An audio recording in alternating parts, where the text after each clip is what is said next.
We can start. Okay. That's the start. That's the start. You heard the word start several times. That means it's time to start. It has begun. Hello, everyone. This is Cranked and Ranked. We're back to rank. We are. Stuff that we just cranked. And the stuff we cranked this time is the stuff of the band Exodus. Yes. Classic thrash metal band. Long overdue. One of the early pioneers of thrash metal, and one that I feel like has been a long time coming, because I think people have been throwing out the two names I see often are Exodus and Overkill, and we'll get to Overkill as well. And so I feel like it's been a long time. People have been like, when are you gonna do Exodus? And it's like, I think we did it right, because I didn't want to blow through all the classic thrash bands real quick and then be like, all right, well, now we go talk about Slaughterhouse or something else. And, like some, bands that are like, they're fine, but they're not like the classic ones. It's not as fun to talk about really sometimes. I wonder what was the last thrash band we did a band ranking of? I'm looking Suicidal? Yeah, Suicidal. And that was 4 months ago? Damn, dude. And then prior to that, I don't remember the last thrash band we did. I think before that it was DRI. DRI, yeah. Wow, it's been a while then. Because DRI, I was not even living in this house. So it's been a bit. Shit. Damn, dude. So we're back with some more thrash. So if you're here for the thrashiness, then welcome. And if you're new, we've done a shitload of bands. We've been doing this for like 6 years or something like that. Holy shit. I always want to go through now, and I see if there's any comments from the last episode that that stood out to me that I wanted to read. First off, a number of people helped me out, and the band I was thinking of that was the Irish band was Mumford and Sons, that I was talking about in the last episode. And we were talking about the hey-ho music and the stuff that I'm just like, this, I can't get with this at all. Musically allergic to. Yeah. I thought this was a nice comment from Worse Reviews. 100%. He's timestamping when I was talking about feeling kind of blocked creatively from doing YouTube type shit and radio shows and stuff. And he said, 100% understand getting in a funk with what you're going through. I definitely have imposter syndrome, social anxiety about doing videos. One reason I haven't done anything for a couple years. But genuinely, you're one of the best guys on YouTube. Keep doing whatever you want to do, and I'll support it all the way. That goes for Eddie too. Yeah. That's the kind of shit that I appreciate. There are people that I think just kind of are there and enjoy watching whatever I do. And sometimes I forget that. But I also think that it's healthy to have some level of, like, I think I saw a comment somebody made on something that said, like, all the wrong people have imposter syndrome. So it's like, that's good. That's comforting. Yeah. And I was like, but I think it's a healthy thing to have, because it does ground you. Because that goes with being an intelligent person. Like, being an intelligent person to me is not like, how much do you know? It's like, how much are you willing to learn? How open are you to stuff? That's intelligence. And if you're open to stuff, there's, personal ridicule is going to just sneak in, because like, it's just, I think that's how you get better internally. What's that Socrates quote from Bill and Ted where it's like sands through the hourglass? not that one. Not that. It's the other one. It was like, true wisdom or knowledge is knowing you know nothing, or something. Yes. Something along the. Yeah, that's us, dude. Yeah, the smartest people in the world are the ones that if you say they're smart, they're going to say, "No, I have a lot to learn," because they're intelligent people. The dumbest people are the ones that are just like, "I already know. I don't really need to listen." I saw it on Joe Rogan. Anyway, well, like Toe Brogan, but It's just something people call them. Toe Brogan. Toe Brogan, yeah. Yeah, it's a no. There's not. I guess there's not. I'm trying to go through these, but you know, people were talking about the actual subject matter, which was quote unquote coworker music on the last episode. Good, but you know, a post note to that comment that I just read is that earlier this week there was a night that I just felt inspired, and I knocked out 2 videos in a row that will be coming out. One right before this episode. So it comes and goes, everybody. And so if you're out there, if you're struggling, if you're a creative person and you feel like you've hit a wall, just kind of take a step back for a moment, because eventually you're gonna find a way around that wall, or just break the motherfucker down. Hell yeah. It happens to the best of us. Not saying I'm the best of us, but I'm just saying it happens to everybody. So that is something that occurs. It does occur. So yeah, Exodus. I guess we'll kind of jump in, because we have 12 albums to rank, or 13 if you included the album where they covered their own shit, but I didn't. So and we all know where that would be going. Yeah. That's an honorary last place that we're not even going to talk about. Yeah. I was very, I didn't understand the point of them doing that album where they re-recorded the first album, because I'm like, if that first album is supposed to be so goddamn legendary, why do you need to re-record it? Yeah. Like, make it make sense, guys. So anyway, so Exodus. So as usual, we talk about where the band came into our lives. Exodus for me was, I think I saw the music video for Toxic Waltz on Headbangers Ball. But that was not the first Exodus album that I got, because I didn't get into thrash metal until around 1990, and then it was kind of slow going. Like, when I found albums by bands, I would get them and you know, get into them, because that's how it was. It wasn't an internet. It was me going to used CD stores and flipping through, and then one day finding something. And the first one I found of theirs was Force of Habit. So this would have been 92. I think that's when that came out, 92. So Force of Habit was my first full album from Exodus, and I loved that album. Still do. And then, yeah, they're just, from that point on, they were just sort of like, you know, because when you get into thrash metal, as I did, it becomes like you hear the same bands talked about a lot, whether, you know, so whichever way you get in the door with thrash metal, you're going to know about a dozen bands no matter what. And Exodus is one of those bands. And obviously, because I was a huge Metallica fan, Kirk Hammett was in Exodus when they started, so he mentions Exodus and blah blah blah. So, you know, you get into it that way. But so I've been a fan ever since. I will preface by saying that I was not and am not a fan of the Rob Dukes era of Exodus. I'll get into specifics when we talk about the albums. Really, I mean, it's not really that big a thing, but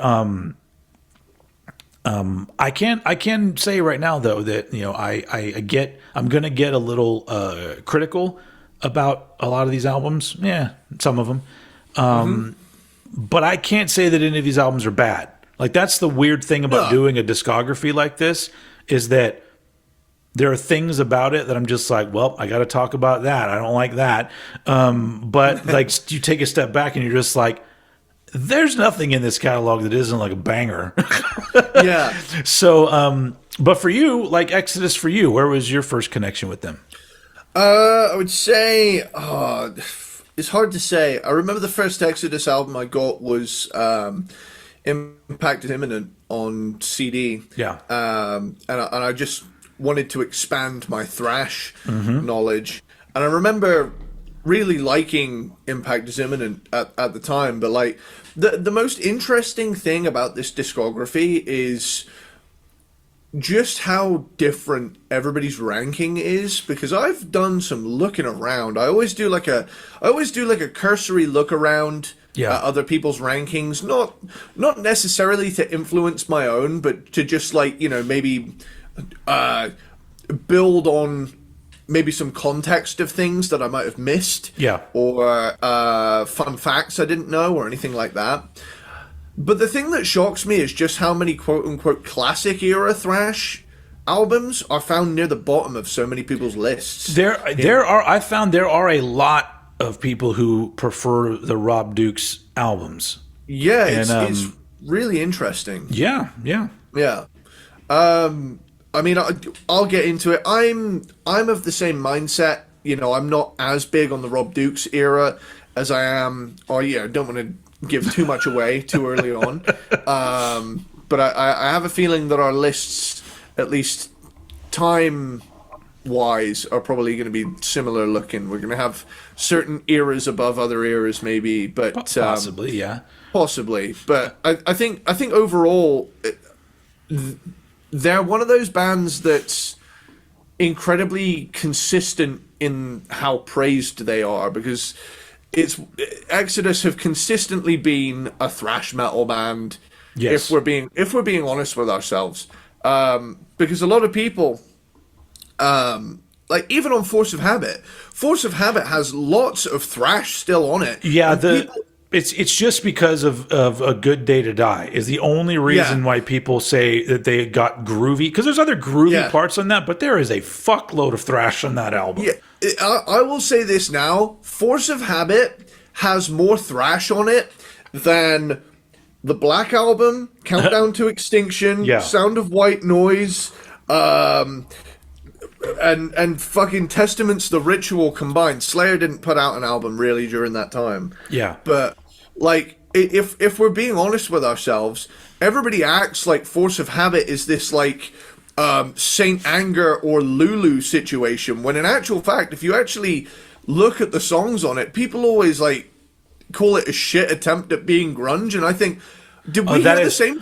fucking album? We run into this so often on this episode, but on this show, but it is literally a knee-jerk reaction. It's a knee-jerk reaction from dickhead metalheads that snowballs into a groupthink mentality where people don't even think about what they're saying anymore. They're just saying it. And it's like, but the good thing is that's a good way for me to know that you don't know shit, and I shouldn't bother listening to you.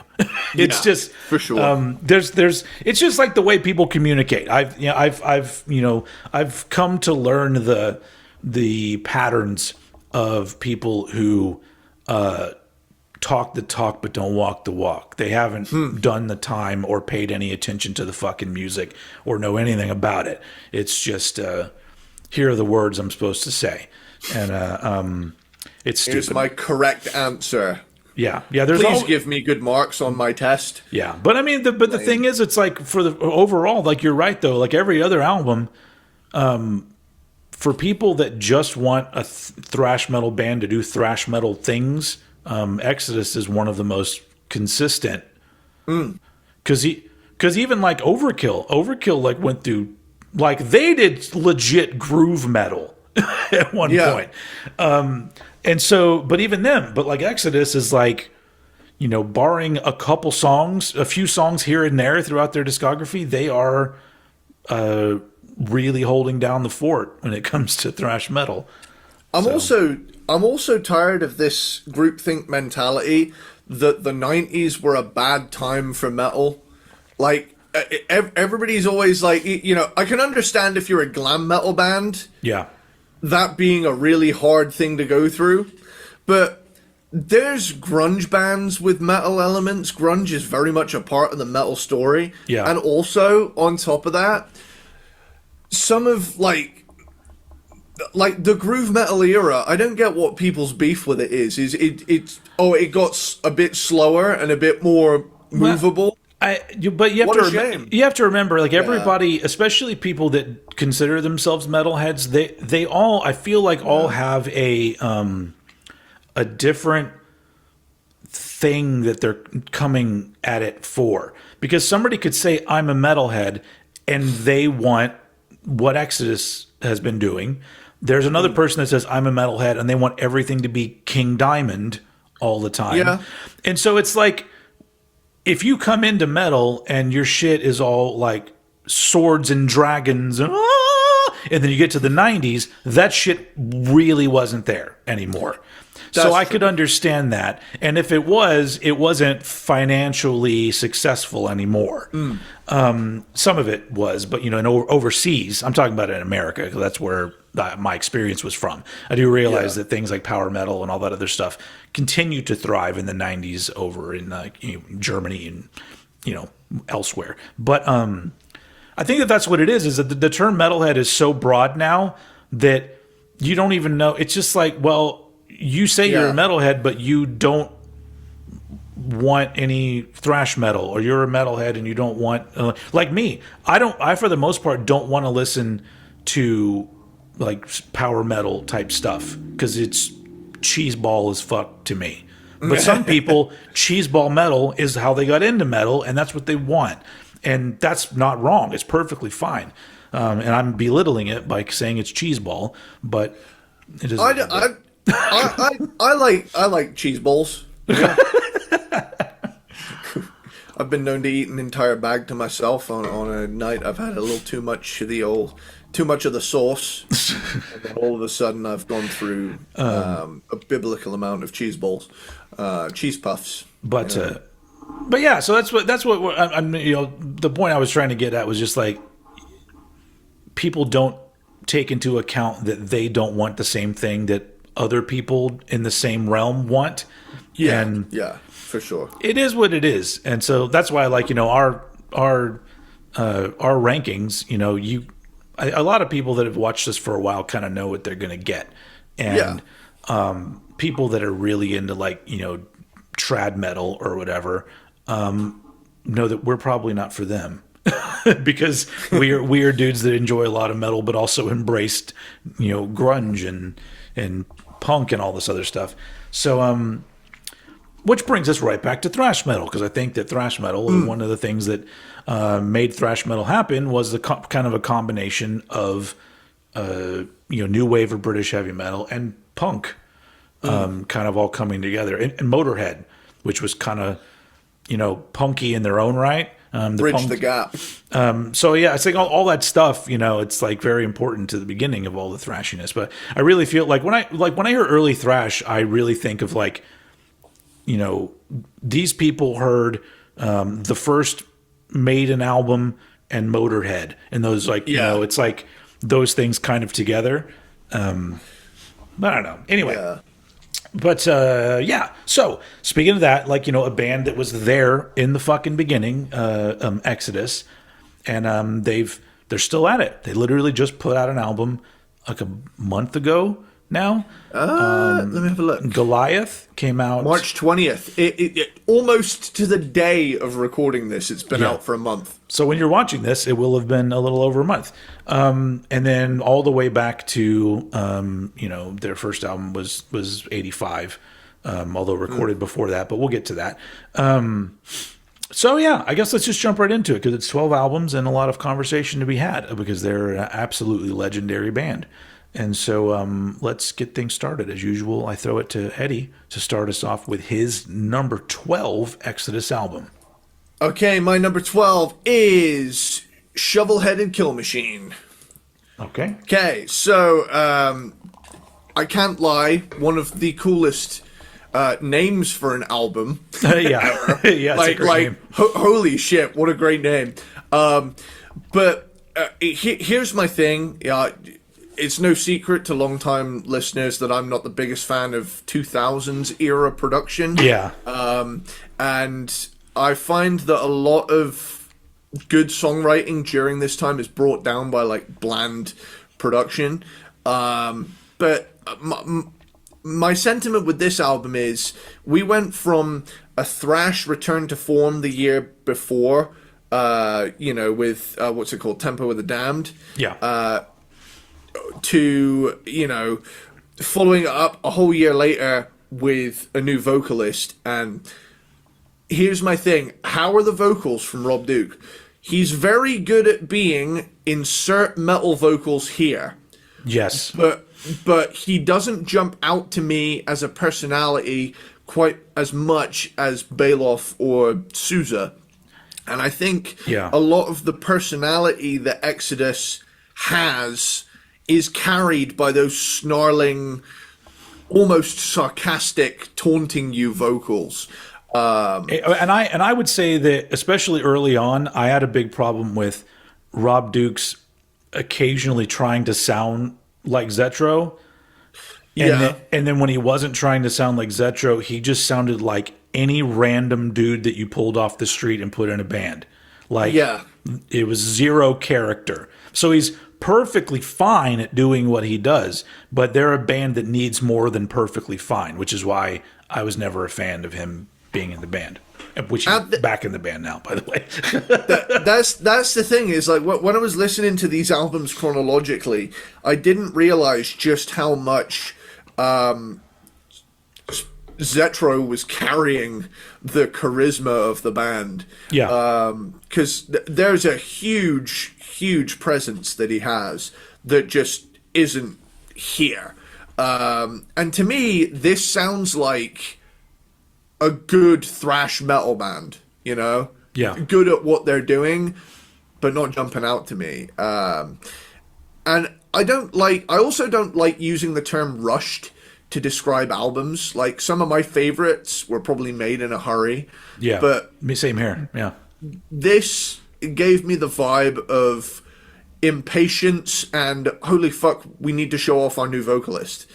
And to me, this one, coming out after the frankly triumphant return of Tempo of the Damned, this one feels a little bit like, oh, this one's here too.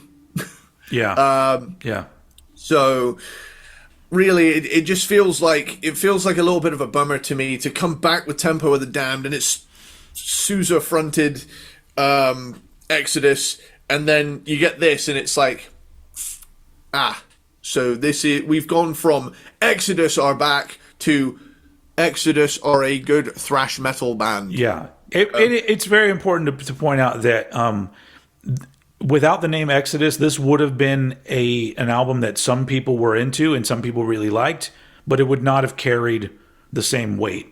No. And but once again, like I said earlier, like, there's no album on this list that I consider bad at all. No, not at all. There are just things in this discography that really set things apart from other things for me. Yeah. It's no fabulous disaster, that's what I'll say. Mm-hmm. Simply put, it's not bad, but it doesn't jump out to me. Yeah. And I want Exodus to jump out at me and beat me up, kind of, you know? Yep.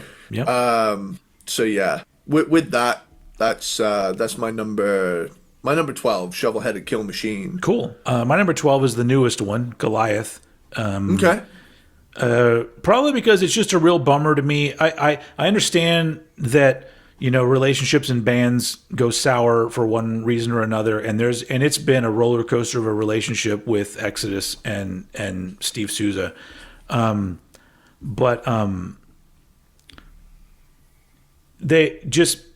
guy that I wasn't really that jazzed about coming back to the band is not a win for me.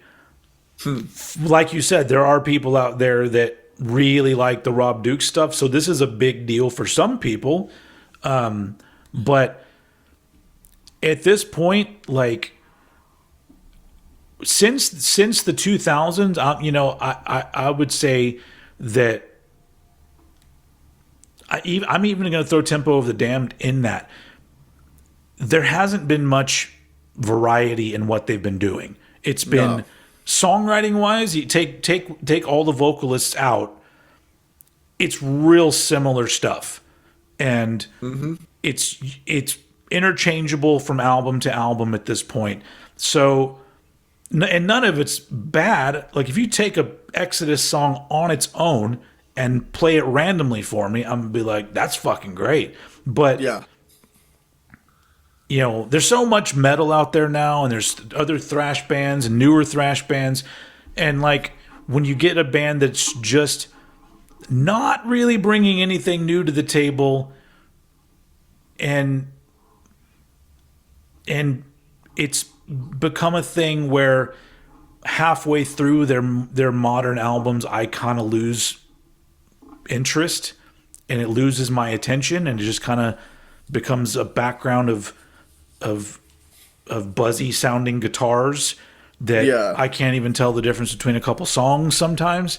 And then you get the singer who's just fine at what he does back in the band. And I'm just like, yeah, this is a real bummer, especially in around a time that a band like Testament has come out with this album that is, not only still proving that they're amazing at what they do, but also does include things that they haven't really done before, or pushing things in one way or another.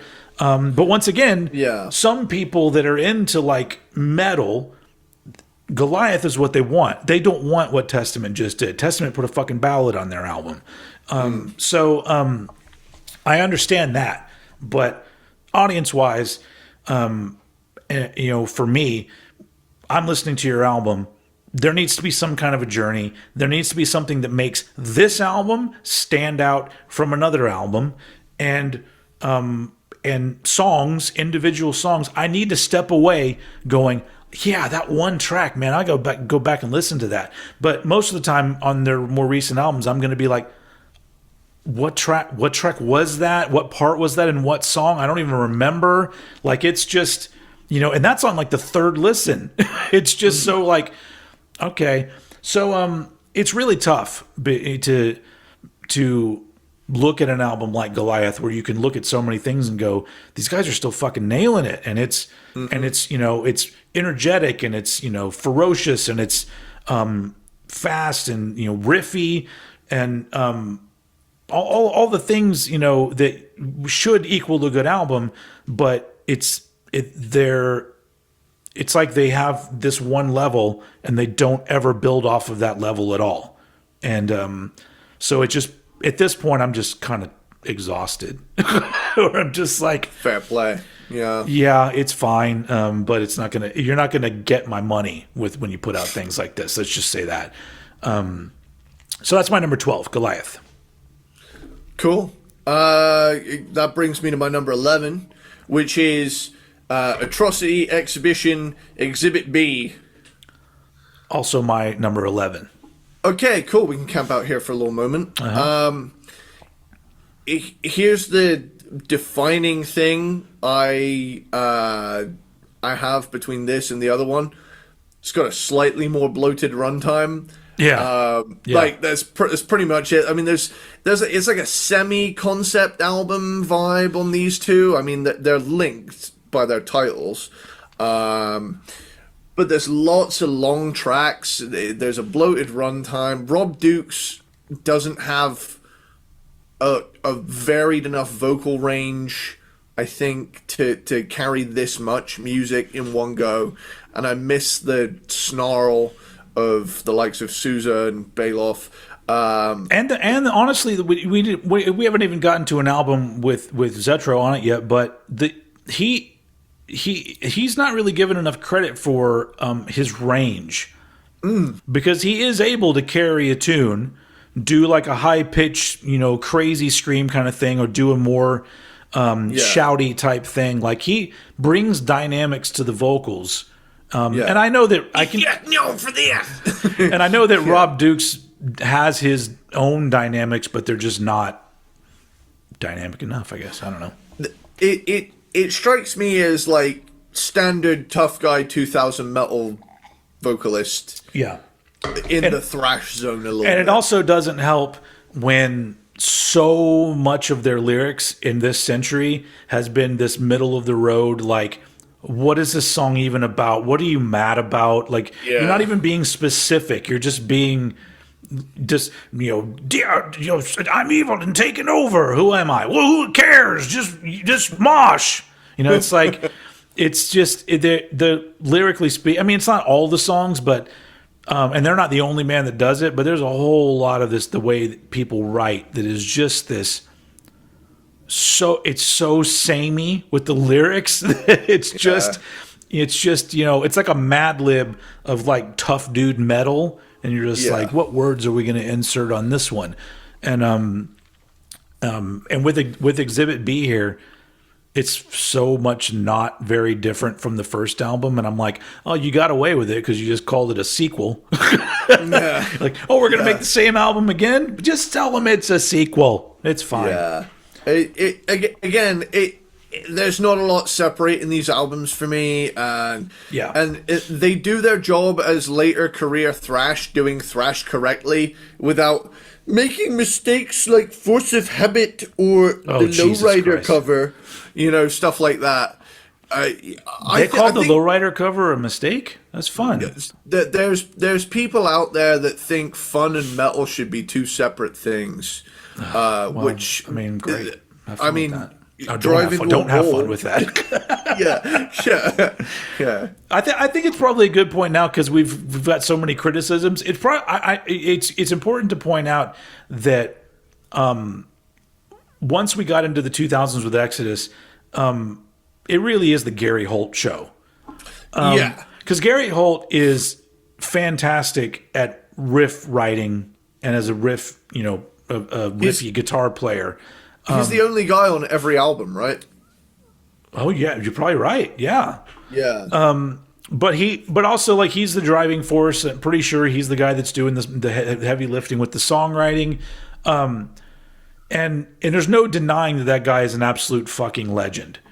But it's very clear, even in the production, his guitars are always very loud. Yeah. And usually, not always, but most of the time, very loud. And at a certain point, his guitar tone, I know a lot of people like to say he's got a great guitar tone. Sometimes it just starts to sound like static with a bass guitar behind it. Like it's just like, and then there's like a bass somewhere in there, and I'm just like, it's not the best guitar tone ever. Like if you take it, the producer needs to be able to translate it to working with the rest of the instruments. But that being said, the amount of really great riffs on all of these albums, there are some that are just fine, but that guy has no shortage. He's up there. As everybody knows, we're huge Metallica fans. I'd put Gary Holt up there with James Hetfield as being a guy that just put a guitar in his hands. He's gonna write a fucking great riff. The only difference is Gary Holt is the thrash machine. Whereas Hetfield still writes some of that stuff, but that's not all he's trying to write. So anyway, but I just thought I would put that in here because it's that is a positive. His riff writing is a positive for all of these albums. And honestly, the band themselves, whoever's behind the drum kit or the bass, second guitar, whoever we've got, it always is quality shit, So, but you get to the Atrocity Exhibition albums, and it's just very well, I mean, you guys are great at what you do, but what you're doing is literally just driving in the middle of the road the entire way. It's a straight fucking line. It's like I say, it feels, it does feel like just middle of the road. There's a certain point with a lot of bands where there's this make or break. Do we take a big risk or do we stay in our lane? And I think there's a sweet spot between those two. Sure. To where you can have a core sound and subtly build off it, as time goes on without completely forsaking where you got your start. But I think it's important to keep a level of fun in there while also being able to write serious stuff. I think that's a huge thing for me. I also understand, and I think we've had this discussion with a lot of these bands before too. nowadays it's not like it was in the 80s and the 90s, even though, people will say, like you said, 90s was bad for metal. It wasn't as bad as it is now. Because like a lot of these bands, I understand the process of, well, we're now 50, 60 years old. This is our life's work. And what are we going to do? Yeah. Take a chance on something that we find interesting, and then it falls flat and nobody comes to our fucking shows, and then all of a sudden we're fucking poor. There's a part in my heart where I feel for those bands that you financially cannot make a choice, take a chance. Yeah. Metallica can take whatever fucking chance they want. They're already millionaires. Doesn't fucking matter. Yeah. I'm pretty sure Exodus, even Gary Holt, I'm pretty sure Gary Holt's not a millionaire. If he is, great, well earned. But if that's not where you are, you can't afford to fuck with things. For sure. And on top of that, if you're having fun doing these things, because really, at the end of the day, if you're like, well, we're making this album that fits very well with all these other albums, and then when we go out on tour, we're only playing 2-3 songs from this album anyway, and then we're going to play Toxic Waltz, and we're going to play, it's like,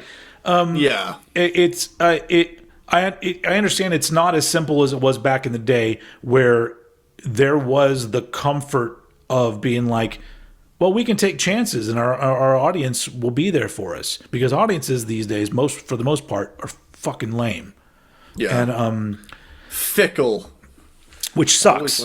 Which absolutely sucks. But I totally get it. But it doesn't make me like it anymore. Yeah. I don't have to obey the rules. Yeah. You didn't get into music for fucking rules. Yep. Yeah. But once again, Lars can afford to not follow the rules. Yeah, that's true. That's true. As much as I love him. Oh man, that was quiet on my end. Oh no, hold on. I fucked it up. I didn't share. Hold up. I fucked up when I was getting my stuff ready. When I was getting my stuff ready, I did not set this up properly. I apologize to our audience, but here we go. He fucking left the band. Okay. There we go. There he is. Because it's this new soundboard, and we took a week off, and I just forgot how to do everything. Any chance we could get a Paul Stanley? Oh sure. Let's do this one. Every once in a while, we like to get a little wasted. We like to take a taste of alcohol. There it is. They don't have any. I'm not drinking any alcohol. I am drinking coffee, but there's no coffee Paul Stanley one. But maybe tell you which one there is though. We got any people tonight that are high? I guess coffee does affect the brain a little bit, so I guess I'm a little high on coffee. I was going to ask, do we have any Fred Durst sound bites yet? I couldn't find one that I was happy with. Because I'm trying to think of things that will have places to put them in the episodes. And as much as it would be cool to just have him going like chocolate starfish, like when is that appropriate? I guess it's always appropriate. I'm gonna go ahead and put one forward. Can we get a Lil Jon what in there? I think that would be great. Okay. Okay. I'll have to see. Yeah. Oh, okay. Dude, I miss Crunk, dude. I miss that era. I miss when it was just shout over a rap beat. Yeah. Yeah. Yeah, I mean, shouty rap music is pretty much over. Like, bands like Onyx really like kicked in the door, and they were like, "We're just gonna shout everything," and I was like, "That's kind of fun, but it's got to be exhausting." Oh yeah, I'd love to see like someone blend like smooth G-funk with just shouting. Yeah. That'd be amazing. Fun. Can we do that? We could do that. We could do that. Easy. In Grave Circuit, and watch out for our hardcore crunk album or whatever. Yeah. Hardcore G crunk. Oh, G crunk. Yeah, G crunk is what it's going to be. Because that's the first thing we need to do is just take other people's culture and make it ours. Because because we're going to do it better. Just get a Funky Worm sample and I'll scream some obscenities over it. It's okay. We'll do that. Are we still talking about Exhibit B, the human condition? That was our joint number 11. I have a question. Is Yeah. your number 10 Exhibit A? Yes. Okay, well, we'll just carry on. Let's just Yeah. move right over. Because honestly, I could say all the same things about this album, only it's just part one. So Yeah, it came first and it's slightly shorter. yeah. It's pretty much it. Like, honestly, this is yeah. I've not got anything more to say other than this. It's well done. Yeah. But it's not. It's well done, but I wouldn't call it interesting. Yeah. It's just good thrash. Yeah, I mean, for a peek behind the curtain. I've probably mentioned this before, but like when I go through, I make notes when I listen to the albums, and it's usually like things that stand out, and I go, "Oh, I definitely want to mention this," or whatever. But then there are albums like these where literally I just wrote, "Really, it's just more of the same. It's not bad. It's just not interesting." Yeah. That's literally what I wrote for that album. This might be the shortest album segment we've ever done. Maybe we should just hang out here for a second, just so we can have this album, get a minute at least. Yeah. Atrocity Exhibition Exhibit A came out in 2007, the second album with Rob Dukes. It's our joint number 10. And we're done. All right, let's move on to number 9. What's your number 9? Okay, so my number 9 is Goliath. Okay. And my reason for it is that I think production has improved since the 2000s and throughout the 2010s. I think metal production got a bit better again. There's a bit more space again. There is this like digital sheen to a lot of like metal albums that I mean I would prefer. I'm not saying that everything should stay stuck in the past, but we really hit a sweet spot production-wise with this genre in the late 80s and early 90s that it feels there's an authenticity there sonically that I just can't let go of. I just find it amusing that from my perspective, I went through so much shit talking in the 90s of people saying albums were overproduced, and it brings us to the 2000s where so much, especially metal, is way overproduced. Where like you can't not hear the digital production qualities of the shit you're listening to. Dude, like mainstream metal now is basically EDM. Like yeah, it's I mean, it's a really daunting thing. Every Friday, I always go in Apple Music and I'll listen to like little bits of like newer metal albums that have come out, especially bands that I don't know who they are, and the amount that everything still fits in these specific categories of metal and are just interchangeable with other bands doing the same shit. Yeah, I'm just like, wow, like I understand, like, you play in a certain genre of music, but like, how are you going to stand out? And I'm just like, well, I guess the fans don't want you to stand out. They just want the same shit shoveled into their mouth, and they're going to eat it every time. Anyway, but oh yeah, you're on a Goliath. Yes.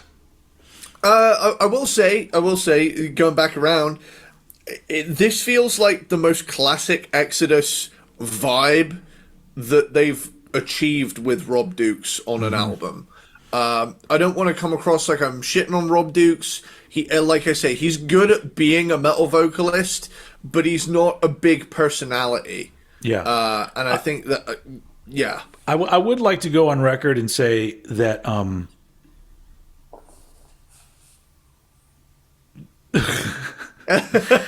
I can't decide. I'm looking at the album cover for Goliath because the first time I saw it, I went, certainly that's not the real album cover, because like it's almost like they had the right idea of going for like the painted album cover type style, like a lot of thrash bands have done and still do. But overall, I'm like, it's why don't I like it? Like, can you look at it right now? Like, what about it? I look at it and I go, this isn't good enough. I've got it. Butthole hand.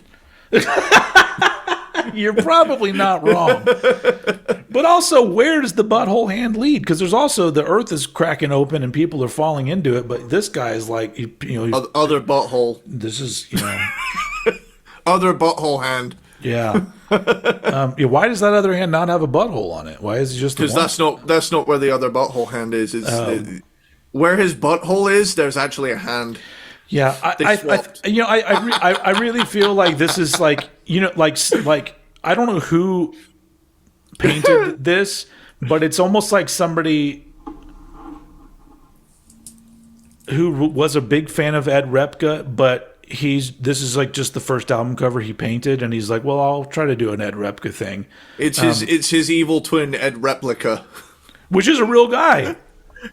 Yeah. Is this the Ed Replica guy that did this album cover? Because I know that Howard from Acid Rain has talked about him, how he does similar looking album covers. But that guy, I've seen some of his album covers, and they're fucking great.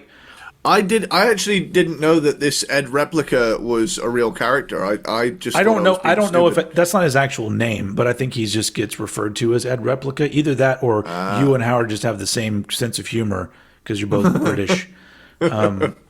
Anyway, I don't think it's a British thing. I'm just incapable of taking anything seriously.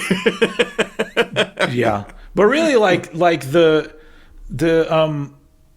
some of their album, not just talking about their album covers that we talked about so far, like the Atrocity Exhibition Exhibit A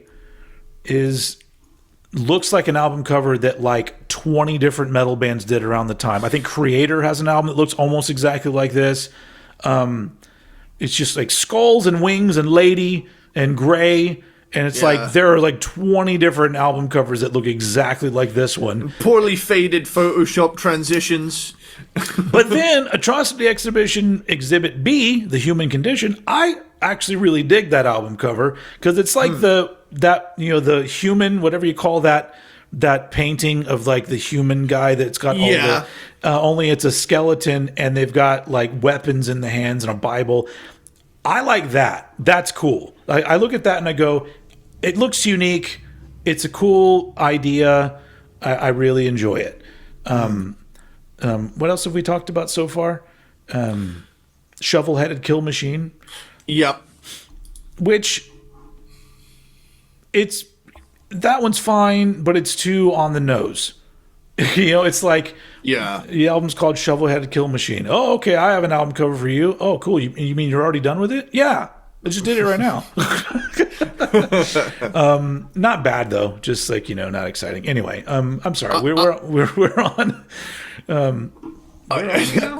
I'm kind of. I would love to have the opportunity to like, if I had a time machine. Something I'd do is I'd go around and I'd just start fucking with album titles, and and I would give them like way more literal titles. I think Snowplow Tank is one of them. Snowplow Tank. Snowplow Tank. We've got Butthole Hand. I think they should have called it Shitty Headed Fuck Machine. We could even rename Fabulous Disaster to fuck a TV. We'll get to those. Let's not get ahead of ourselves because I want to I feel like I want to start commenting on album covers more because we don't really a lot of times. But you're still on Goliath, which I'm not a fan of that album cover. It wasn't ready. That guy needs to do another pass at that. This is where he comes back and it's the same album cover, but everyone's got their dick out. Well, if that was the case, I'd look at it and be like, "Oh, that's different, guys." Man, the dude coming out of the fire's hung. It gives the name Goliath a whole different meaning, right? Doesn't it? Maybe, I don't know. Coming soon, album Exhibit C, Trojan. This pretty much it. It captures Goliath to me. Captured the most classic Exodus feel they've done with Rob Dukes. That's why I liked it the most. Okay. Cool. As opposed to being insert 2000s metal band here. Yeah. All right. Yeah. I'm the other way around here. We're gonna wrap up the Rob Dukes era because my number 9 is Shitty Headed Fuck Machine. Dobrooks. Or Shovelheaded Kill Machine from 2005. So I don't have any problem. Dildo-headed fuck machine. Sorry. I don't have any issues with the production because there's way worse that has happened around that time. Yeah. And there's a really great energy to this album. Overall, it's a pretty strong album. Honestly, the only for this particular album, because when I heard it, it was the only one that had Rob Dukes on it. He was the only thing that I didn't like about it. Musically speaking, I'm just like, oh, it's fucking unrelenting and heavy and energetic, and I appreciate that. But Rob Dukes isn't good enough to give these songs what I think they need. And that's just what I think they need. Not only am I, not a huge fan like some people are, I'm also not in the band. And those guys, I feel like they know what they're doing. But too much generic screaming guy, and then lyrically too much guy angry at random stuff for some particular reason that he's not going to say. Lyrics. And once again, that's just metal. All these things that I'm complaining about for all these different aspects of metal are exactly why I don't refer to myself as a metalhead, because there's so much of it that I go, that's bullshit. Yeah. But then there's too much of it that I like. The average person looks at me and says, well, you're a metalhead. And I'm like, well, great. Can you put an asterisk next to that? Because it's like, he's a metalhead, but he loves REM and bands like that. Yeah.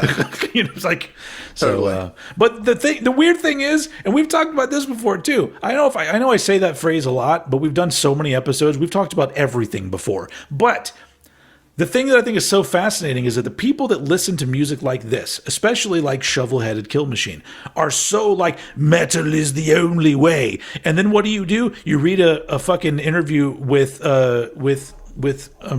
God damn it, why his name is escaping me. Guitar player, Gary Holt. You read an interview with Gary Holt, and he's talking about how much he loves My Chemical Romance. Yeah. And I'm just like, because people who are actually talented don't just fucking do metal all the fucking time. And honestly, he's probably exhausted from doing Exodus. He's just like, dude, I've got the metal out of my system. I'm also in Slayer now. I don't know if you heard about that. Yeah. But when I'm off the fucking road, I'm going to go listen to Alanis Morissette or something like that. It's like, not to put her under the bus as anything that's like not aggressive, because Alanis fucking rules. But she's just here to remind us. Yeah. Oh, jeez. Anyway.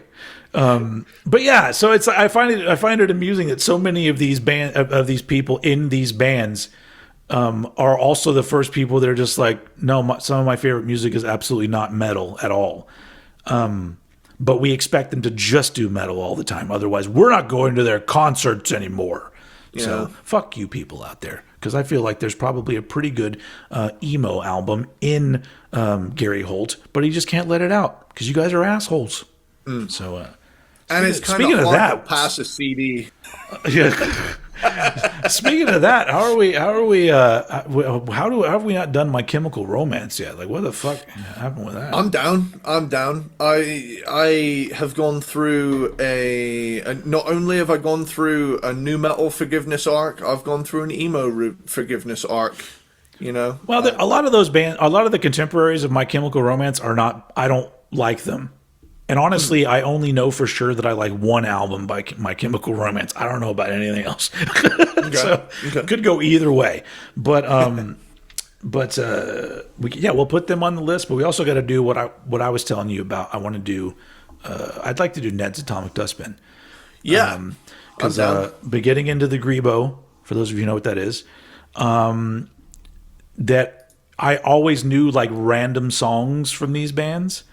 and I don't know why it's just clicked with me, and now I'm just in that phase. But but I think Ned's is probably the best example of nailing that particular style in that particular time period. But anyway, back to the metal. Shovelheaded Kill Machine is my favorite of the Rob Dukes. Still not an album that I really like that much, but it's got strong things on it. It's got things that I don't like, and it was kind of a letdown, like you said, after Tempo of the Damned.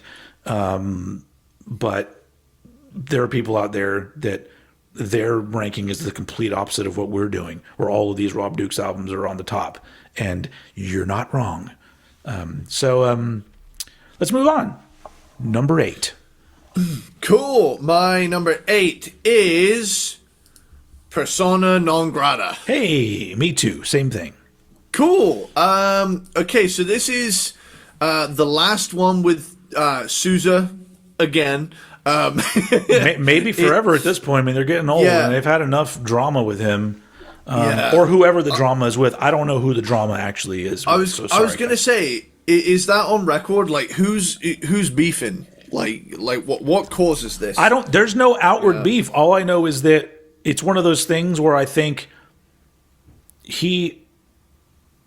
I feel like there was like a miscommunication of like, did he leave or was he kicked out or did he leave? And I think from what I'm hearing, it sounds like it's complicated. You know what I'm saying? Yeah, for sure. So, but it seems, because I'm pretty sure Zetro said he left and then later said he was kicked out. So right, I don't know for sure. Zetro, you watching this? He has a podcast too. Zetro, you want to come on the podcast and clear some things up? We love you over here. Hell yeah. But we're not big enough for that to travel over to him.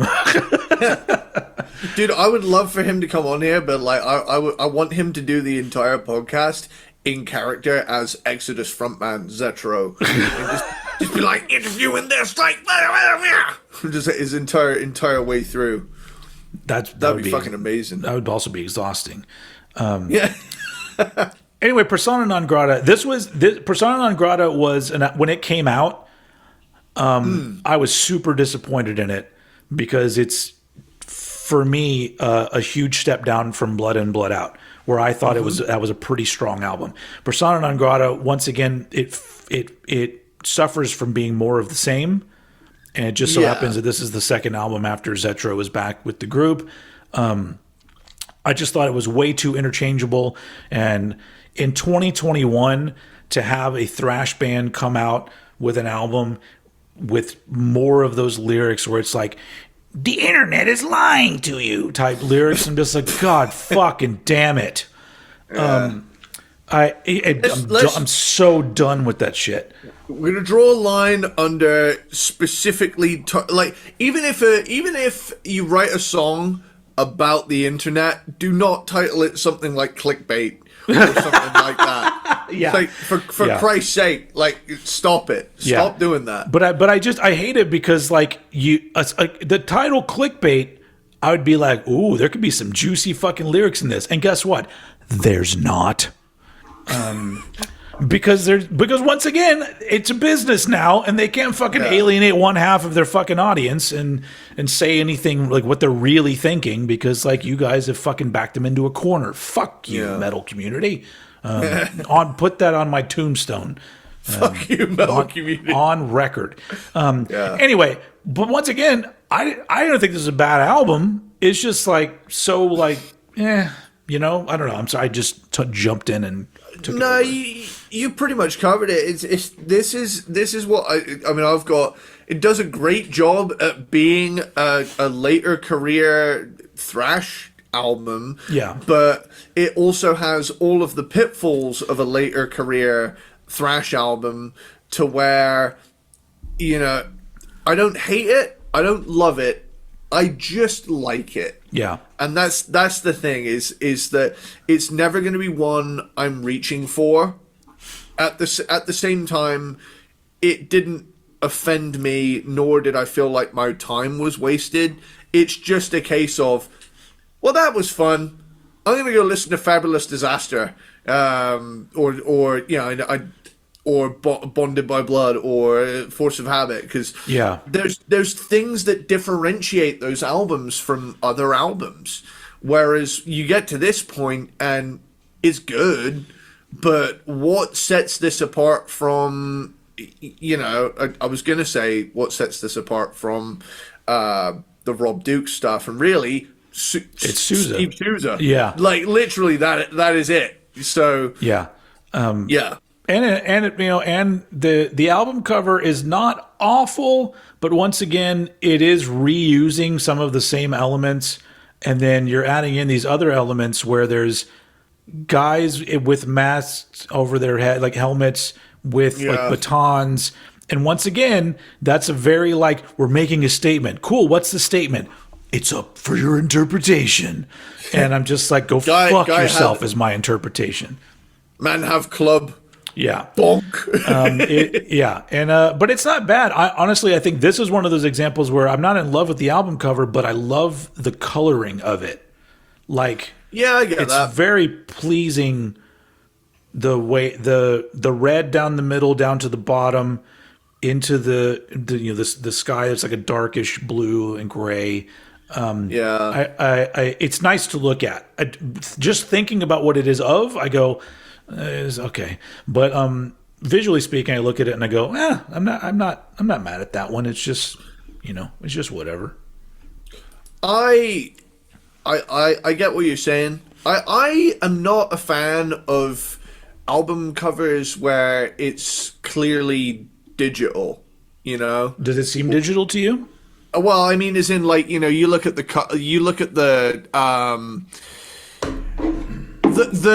font and the coloring and the shading of the logo and stuff like that. I mean, I know it's small stuff to get hung up on, but like, I really do.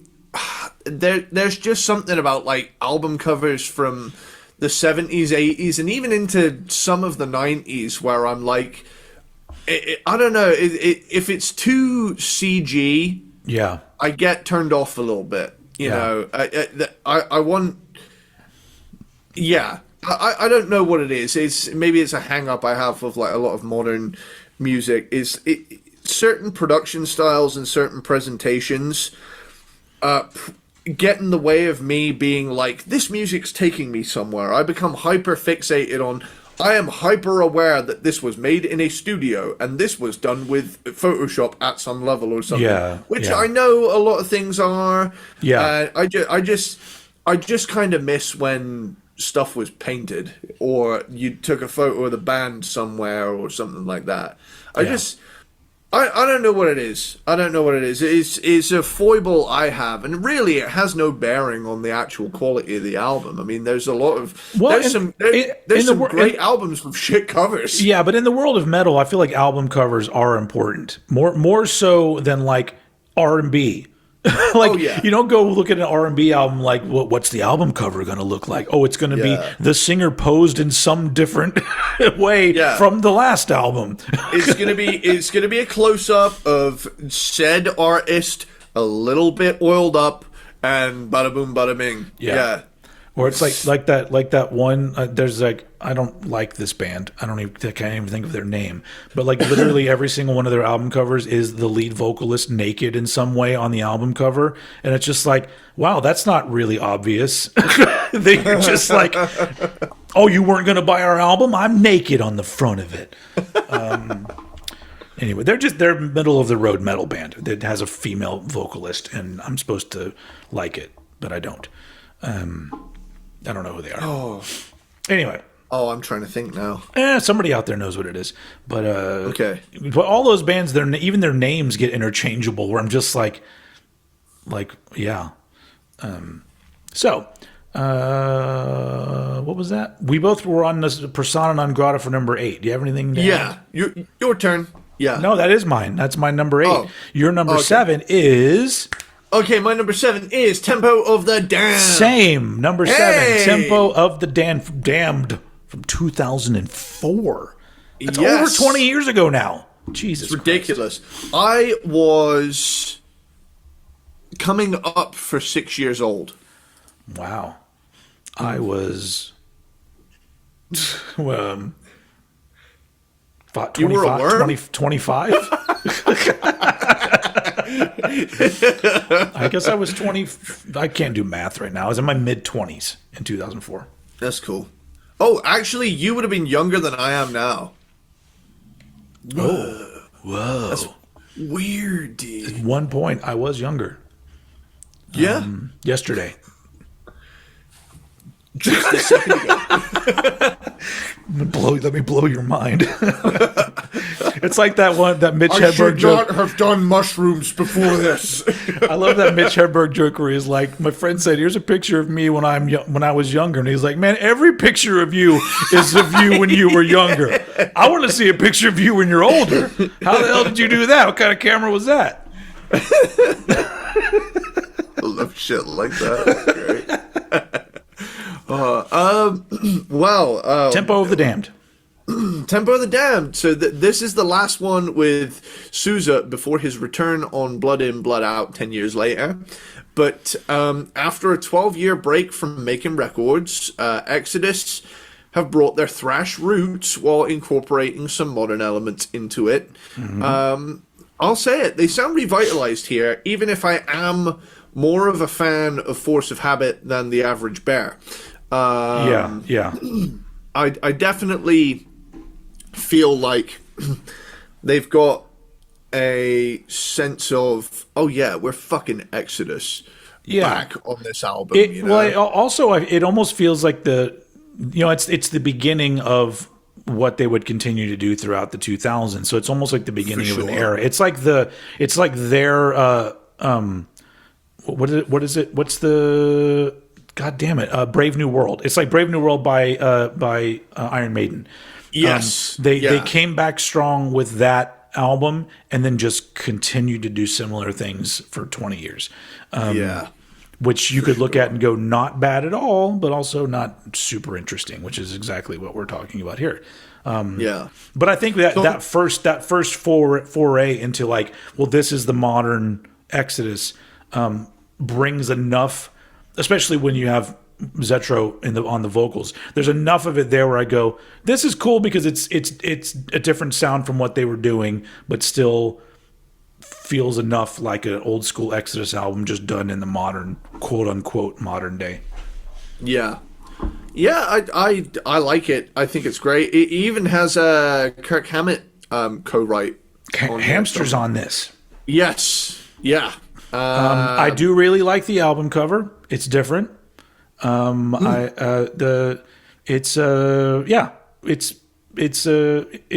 not amazing, but I do appreciate it for having a theme. And I look at it and I go, I get it. I like it. It doesn't look like another album cover I've already seen. That's all I have to say about that. This one to me has a real sense of identity, and it's on the longer side, sure, but at the same time, I think they've got a gusto in them, you know. Yeah. And there's a 12-year gap where no albums came out. Yeah, and they just went, right, well, it's been 12 years. Let's kick some fucking ass. And it shows, you know, that they went into this wanting to kick some ass, and I feel like they did it. Mm-hmm. I agree.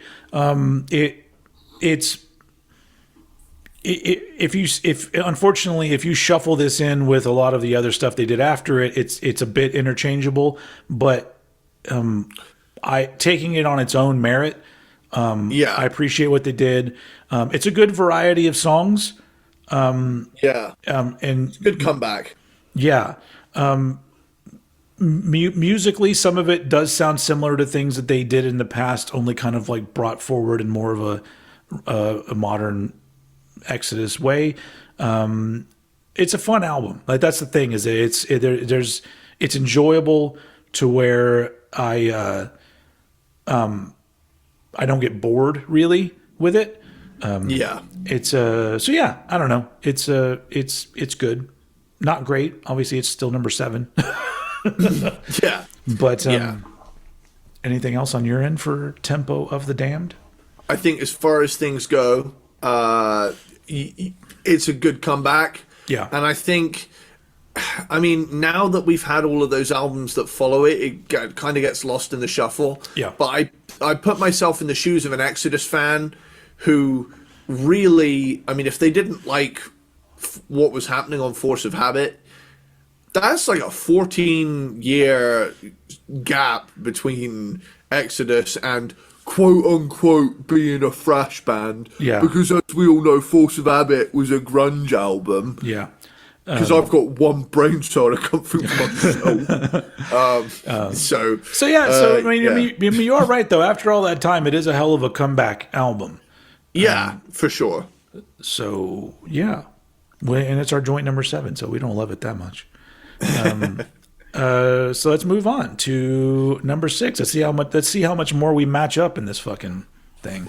Number 6 with extra dip is Blood In, Blood Out. Also my number 6. Holy shit, dude. Matching. We are matching up big time on this episode. Okay, so Blood In, Blood Out, to me, is the best modern Exodus album. I 100% agree. I think that, a huge win is having Souza back on vocals. Mm-hmm. But they aren't fucking around here. I truly think this strikes the best balance of classic Exodus and modern Exodus. Mm-hmm. And from the moment the album started, I mean, there's like a little hip hop beat going along with what they're, and I'm thinking, these guys have cooked so hard here that they did that and got away with it. Yeah. You know? Yeah, because a handful of people were listening to that going like, what the fuck? Yeah, what the fuck? What are they doing? The worst thing in the world is rap music. Anyway. Yeah, it's great. Yeah. It's just across the board. Like I'm not even upset about the runtime because they managed to do this ripper of an album, dude. Like the production sounds great. Yeah. The songs are fun. This one's got. I think this one has Hamster on it as well. Yeah, he's on. Where? Let's have a look. Additional musicians. First solo on Salt the Wound is Kirk Hammett. Yeah. Yep. Damn. Nice. Yep. It's great. Honestly, as far as modern Exodus goes, if I'm in the mood for modern thrash and I want Exodus doing it, this is the one I'm going for. Yeah, it's interesting too because this falls right smack in the middle of like, if I'm really taking a look at the songs that are on it and the style and everything, it is kind of samey to what they had already been doing, but the actual songs, a lot of them stand out to me. There's something about Zetro's performance in this where he just it seems like he had been wound up like a fucking drum monkey, and it just was held in a corner, and then just like they just let him go. and it's great. He seems like he's just off his meds in this album. The album cover is, once again, what the fuck even is it? But sometimes the what the fuck even is it album covers are kind of fun. I don't really have a problem with this one. It looks cool. It looks good. Hell yeah. I feel like, is this the same artist on like every? So I feel like they've been using the same artist. I don't know how to find it. It looks pretty consistent now. I stop and look at it. Yeah, I'm not sure if this, when I click on the image, if this is the actual artist's name or not. Par Olofsson, but that's the name that's been popping up for everything. Not everything, but yeah. Anyway, but yeah, this was one that when it came out, I was very excited because as we've established, I was not a fan of what they were doing with Rob Dukes. It wasn't good enough. I didn't like Rob Dukes, and as soon as they said that Zetro was back, I was like, "Ooh, I'm already on board. What does it sound like?" And then when they released that song, "Blood In, Blood Out," I went, "Oh my god, come on!" And so it's not like super different. It's them doing what they know how to do, but Yeah. there's an energy to this and an excitement to this and some serious fucking bangers. It just feels like a reinvigorated band. Like, you know, I guess it really is kind of like, if you look at it like a romantic relationship, like years have passed and like you decide to get back together with that ex where like everything was so fucked up, but you're like, nah, it feels good right now. Let's give it another shot. And in the beginning, it's like so good. You're just like, why did we ever even break up? But then like, you know, a handful of years later, you're like, that's why. But this Blood In Blood Out is like that initial of like, you know, it's exciting. Yeah. It's like, you know, it's, I don't know. So I get that out of it. It's the damn you've got a good ass out. I'd forgotten how good that was. Glad to have it back.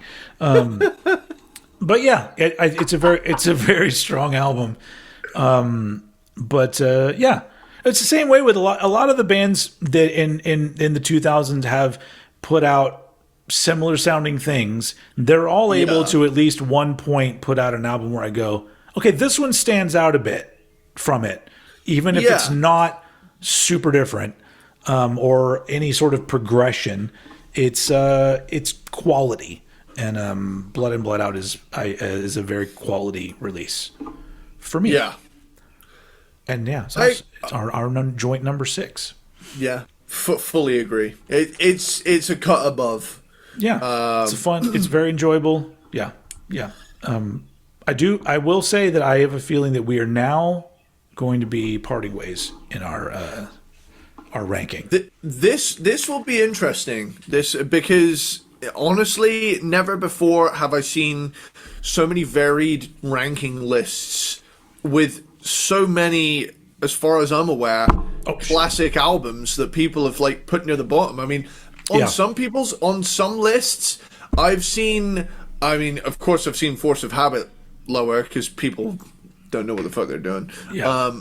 But I've seen Pleasures of the Flesh, Impact is Imminent, and even Fabulous Disaster at the bottom of people's lists. Yeah. And it truly baffles me how anyone can think that when thrash was just so on fire during that time. So with that, you look like you were going to say something. No, I was just going to say I guess a lot of it just depends on when you get involved with the music. I guess because there's you know there's a lot of younger people as well. You know, even you know older than you but still younger, and they got into them at a certain point, and then you go back and listen to the '80s stuff, and it just doesn't do it for you. I get it. Yeah. So I'm interested. Let's see what happens with our top 5. Okay, my number 5 is Pleasures of the Flesh. Okay, yep. No, not my number 5. So this is my least favorite of the original run of albums, and it's largely due to the production. To my ears, it sounds significantly thinner than the debut. The songs aren't quite as memorable to me as the 2 releases that neighbor it chronologically. However, it is an 80s thrash album, so sign me the fuck up regardless. But when it came to ranking these classic era ones, I had this feeling of when I went through chronologically, I was like, man, Bonded by Blood is a classic. Then this one came on, and there were things that moved things forward, but it was held back by a thinner, tinnier production. Yeah, every time you say that, I'm all like, did they remix this? Because like I literally just listened to this album last night, and I was like, it sounds warm and full, and it may be different on streaming because I mean I've got a vinyl of it, but I haven't listened to it in a long time. Oh, okay. And when I listened to Bonded by Blood, Pleasures of the Flesh, and Fabulous Disaster back to back, there's like a dip in production where Bonded felt very full and very upfront and spacious, but everything was there. And then immediately listening to Pleasures, it's like, oh, we took the oomph out a smidge, and then when Fabulous came on, it was like, oh, it's back. Yeah. I don't hear that at all, but I mean that's I don't know. I feel like when it comes to things like that, I don't have the best ears always. Hold on, I want to They've been test destroyed something out. over years of loud music that sometimes I'm like, well, that sounds good to me. I don't know what I'm hearing. Bear with. Let me see. Let me test it on some good cans. A minute. I'm gonna. We really do like some quickly. good cans on this show. Hey-o. I wanted to ask you while you've got a minute. What are your thoughts on Angine de Poitrine? On who? Angine de Poitrine. What the fuck is Angine de Poitrine? Do you not know about this? Have you not seen it? Seen what? I don't even know what it is. It's the like polka dot. One's got a really long nose, and one's a drummer. It's whatever. It was enjoyable for about a minute, and then it becomes immediately like, look, I understand why this is interesting and this is good, but it immediately becomes, oh, this is that new thing. This is literally like another. This is like the next Sleep Token thing, where people are gonna be like, "Oh, have you heard this?" And I'm like, "Yeah, I've done. It's fine." I will say I find it infinitely more interesting than Sleep Token. Oh, I agree, but I was done after about a minute. I was like, "There's nothing bad about this. Just I'm not the target market for that." Okay, here we go. I'm gonna try this. Okay, I'm gonna listen to Pleasures of the Flesh.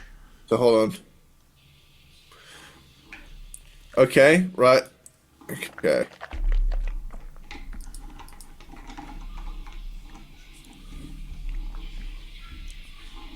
I mean, it's very possible that like I'm just. I still stand by my point, but I think if I listened to it in isolation, it wouldn't bother me. Yeah. But ultimately, It does have a very 80s production though. but the thing is, like, I like 80s production, but there's a thickness that's present on Bonded and Fabulous that isn't quite as thick. All right. With two C's. Two C's. Yep. So I just like my thrash to have a bit of a booty going on. Is what I'm saying. I'm with you. I'm with you. Like I say, slightly less memorable and bootylicious. However, still an 80s thrash album, and I'm always down to listen to an 80s thrash album. So it's a fuck yeah from me on Pleasures of the Flesh. Okay, cool. It's almost a glam metal album title, isn't it? Yeah, Pleasures of the Flesh, yeah. Yeah. All right, my number 5 is Impact is Imminent from 1990. Okay. That's my number 4, so we can camp out here for a bit. My problem with Impact is Imminent, there's two specific problems. At this point, after Fabulous Disaster, this is not hugely different musically. Yeah. My biggest issue with this album is that this is the point where for sure the guitars become so grating that it does just sound like static with drums and vocals and a bass guitar somewhere in there. So there's fatigue with this album for sure. Yeah. Some of the songs are too long. They do occasionally do songs that are like, well, this song is 7 minutes long, and there's really not any reason for it to be 7 minutes long. It's very just repetitive. But that being said, that's just comparing it to all of the albums, from this original Zetro era. It's just not different enough. Still a fun listen because it still is like an 80s thrash album, just a little bit more. It feels like a more extreme version of what other thrash bands were doing in 1990. And I would like to go on record, since we're talking about them, this is my favorite Exodus album cover. Yeah, I agree. It is interesting and funny and not like any other album cover that I saw. It's just... It's something. It does something where I just look at this and I go, I love this. Makes me want to listen to this album, and I go, it's just because who the fuck comes up with that? It's like they're on a road in a car, and that's a giant pinball coming at them, and I'm just like, I like that. Whoever came up with that concept, it's very pleasing to look at. It's got an almost like, it could be a photograph, but also looks like it could be a painting as well. Like, yeah, it's weird. Yeah, it's one of those album covers I can't help but like really stare at to try and figure out, is this a painting? Is this a photo? What's going on here? Yeah, because clearly it's part of it is not real. There's no giant. They didn't get a giant pinball made for the album cover. but like I love the album cover. And it's got great songs on it, but yeah, it is the first one of their original run of albums that the guitar, it's just like, eventually I'm just like, could we just stop for a fucking second? Jesus Christ. And that's why, once again, I guess I'm just not that great of a metalhead, because I'm just like, let's just do something with that tone. Like, this is the album I saw get shit on next to Force of Habit. People act like this is the worst thrash album ever made. Which is weird, because it's pretty unrelenting. Yeah, it has all the hallmarks of what these fuckers want. Yeah. Really, the big thing is that it is a step up in aggression from Fabulous Disaster, but that alone doesn't make it a standout album for me in the top 5. But I still love this album. It's very enjoyable. But yeah, it does have its things about it that I'm like, maybe could have been a little bit shorter, maybe done a little bit of editing on the songs, maybe somehow mixed in Gary's guitar tone a little bit better with everything else. But still a fucking 80s thrash classic, even though it came out in 1990, but still. Some people would say, well, it's still the 80s in 1990. I'm like, yeah, whatever. The fucking number 90 is in it, okay? Yeah, I like this album a lot. It's just the 4 above it have things about them that are very strong and unique, whereas this one is a strong album, just not super unique in relation to the other 4. So my number 5 impact is Imminent. Cool. My number 4 impact is Imminent. Noise. I don't get the hate that people give this album. Is it fatiguing to listen to on account of the guitar tone being incredibly fucking loud and shrill? Sure. I'm trying to figure out what it is. Is it, because I'm not good at that kind of thing, is it mids? Are the mids really high on his guitar tone on this? Is that what's making it like that? It's just... I think the guitar is just really loud. It's like the distortion is turned way up, but then like there's a lot of mid or something going on where it's just... I simply think the guitars are just pushed way up on the fucking fader. Yeah. I think tone-wise, it's the same tone as the last album. They've just decided, let's make the guitar louder. Yeah. In comparison to everything else. Yeah. So I mean, to me, that is a bigger problem than any snare drum sound on any album. It's like, so, but that's just me. It's just one of those things where I'm just like, that's, just bring that down a little bit. I think my most glaring, like, of an old school style album production is, for me, it's the snare drum on The End Complete. I don't know, by Obituary. I don't know if it's specific to the CD version and I've just got like a bad remaster or something. Yeah. But there's just something about the nature of that snare drum that, like, I turn it up because I want to crank Obituary. They've got quite a nice, warm, fuzzy guitar tone, but every time it's like... It's like, oh, fuck. It's like someone fired a gun off next to my head. It's like, Jesus. Yeah. It's tricky. Same as the snare drum on Hotter Than Hell by Kiss. Yeah. That's an unfortunate one, but yeah.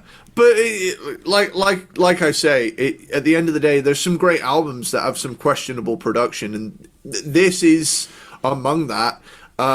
Amazingly achieving a loudness fatigue in 1990. Yeah. I mean, if anything, that's kind of an accolade. It's like, how did you do that then? Yeah. It's an analog production, and you did a loudness thing then.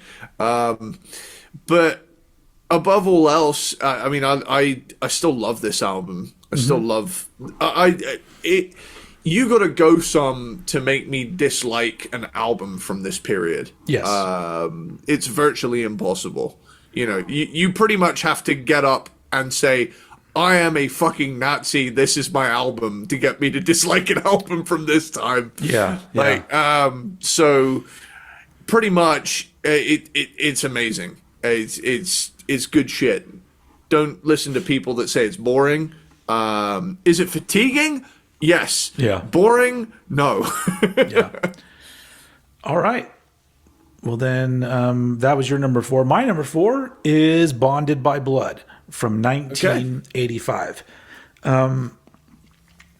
So this is one of those albums that there's a lot of discourse about on the internet. Yes. And before the internet, there was also discourse. But we're living in the internet world now, so that's how it happens. But because there's that whole thing about, like, you know, who influenced who, you know, because Metallica's album came out first, but like also like Slayer's first album came out first. But not only that. Now I do realize that like Exodus was early on, and there was probably some kind of influence with other bands, but it's also important to point out, like, even though like there was a delay in putting this album out, it was still recorded a year after Kill 'Em All came out. Yeah. That was the recording of this album, was a full year after. And also, musically speaking, this album is not that much different from the first Slayer album, which was also recorded a year before this album came out. Yeah. So, or before this one was recorded. Anyway, so I just think it's one of those things where there was a scene and everybody was kind of like excited about it and everyone was influencing everybody. I think pointing at any one album and being like, this was the one that we have to have one album. There can only be one. And I'm like, that's not really how it works. You know, I think that Kill 'Em All was the first one to come out. So when it comes to the audience that wasn't like in the scene, that was the one. But you know, as much as like I'm, you know, when you talk about like the first albums from bands, Bonded by Blood is, you know, number 4 on my Exodus ranking, but it's not even in my top 5 of thrash debuts because it's got some good stuff on it. And it sounds like an 80s thrash album, so I'm already on board there. But my problem is Paul Bailoff. That's my problem. Now, clearly, I've put this above albums with Zetro on vocals. So even though I prefer Zetro as a vocalist, there's a lot about Bonded by Blood that I listen to and I go, this sounds fresh and interesting and like you can feel the momentum of the time period of musically what was going on with this scene. My problem with Paul Bailoff is that he's not very dynamic as a vocalist. He is unique, but he does the same kind of thing over and over again on songs, and I don't know if he's the one that wrote the vocal phrasings for what he's singing, but they're not done in a way that suits the song most of the time. It's always like, okay, this could have been done a lot better by a different vocalist. And honestly, if you would have talked to the band back in the 80s, they would have agreed, which is probably why they re-recorded the album. But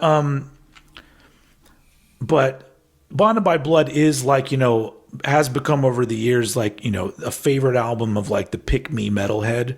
They will say it's their favorite metal album or favorite thrash metal album. And That's the cool one to like. That's not saying it's bad by any. I mean, it's the number 4 in this discography that I think everything is good in some way or another.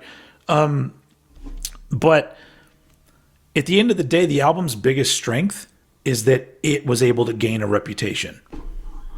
That's what it did. Yeah. It gained a reputation. It was, and I guess the band themselves gained a reputation. But the thing that I think is always really funny about this period of Exodus is that everybody like talks about like Paul Bailoff. That was an ultimate metal guy, and he was so fucking great. But then at the same time, you just constantly hear these stories that are just saying he was a piece of shit. Yeah. Like there was nothing likable about the guy, because every story is he didn't like his hair, so he beat him up. Oh, that sounds like a really cool quality in a person. Yeah, I can remember, like, what is it, like, yeah, he was great. He'd show up with a bat and beat the shit out of a guy, and it's like, that's your meth head uncle. Yeah, like should that be in jail. Yeah, like that's not. I know it's cool to talk that way, but I'm just like, that guy seems like he sucked. And my favorite one is there's an issue of the what do you call that thing? The Hard and Heavy video magazine, you know? And I don't remember what band it is they're talking to, but they're talking about Ruthie's Inn, which is like a venue that like Exodus and all those bands played at.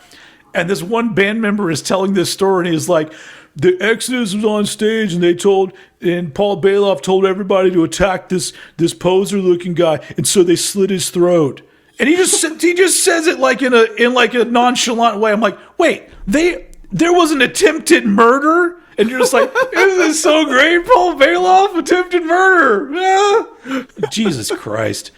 It's just so funny how these things like snowball into this thing of like, that was cool. I'm like, no, it wasn't. No, it was not. It's like, because guess what? If there's a dude in the audience, and I don't care, let's say it's 1985, Bonded in Blood has already come out. This guy is showing up with teased hair and a fucking wasp t-shirt or whatever the fuck it is. He could even be wearing heels and spandex, but he's at the goddamn Exodus show. So it's like, how fucking dumb are you that you're just like, no to this guy that's different?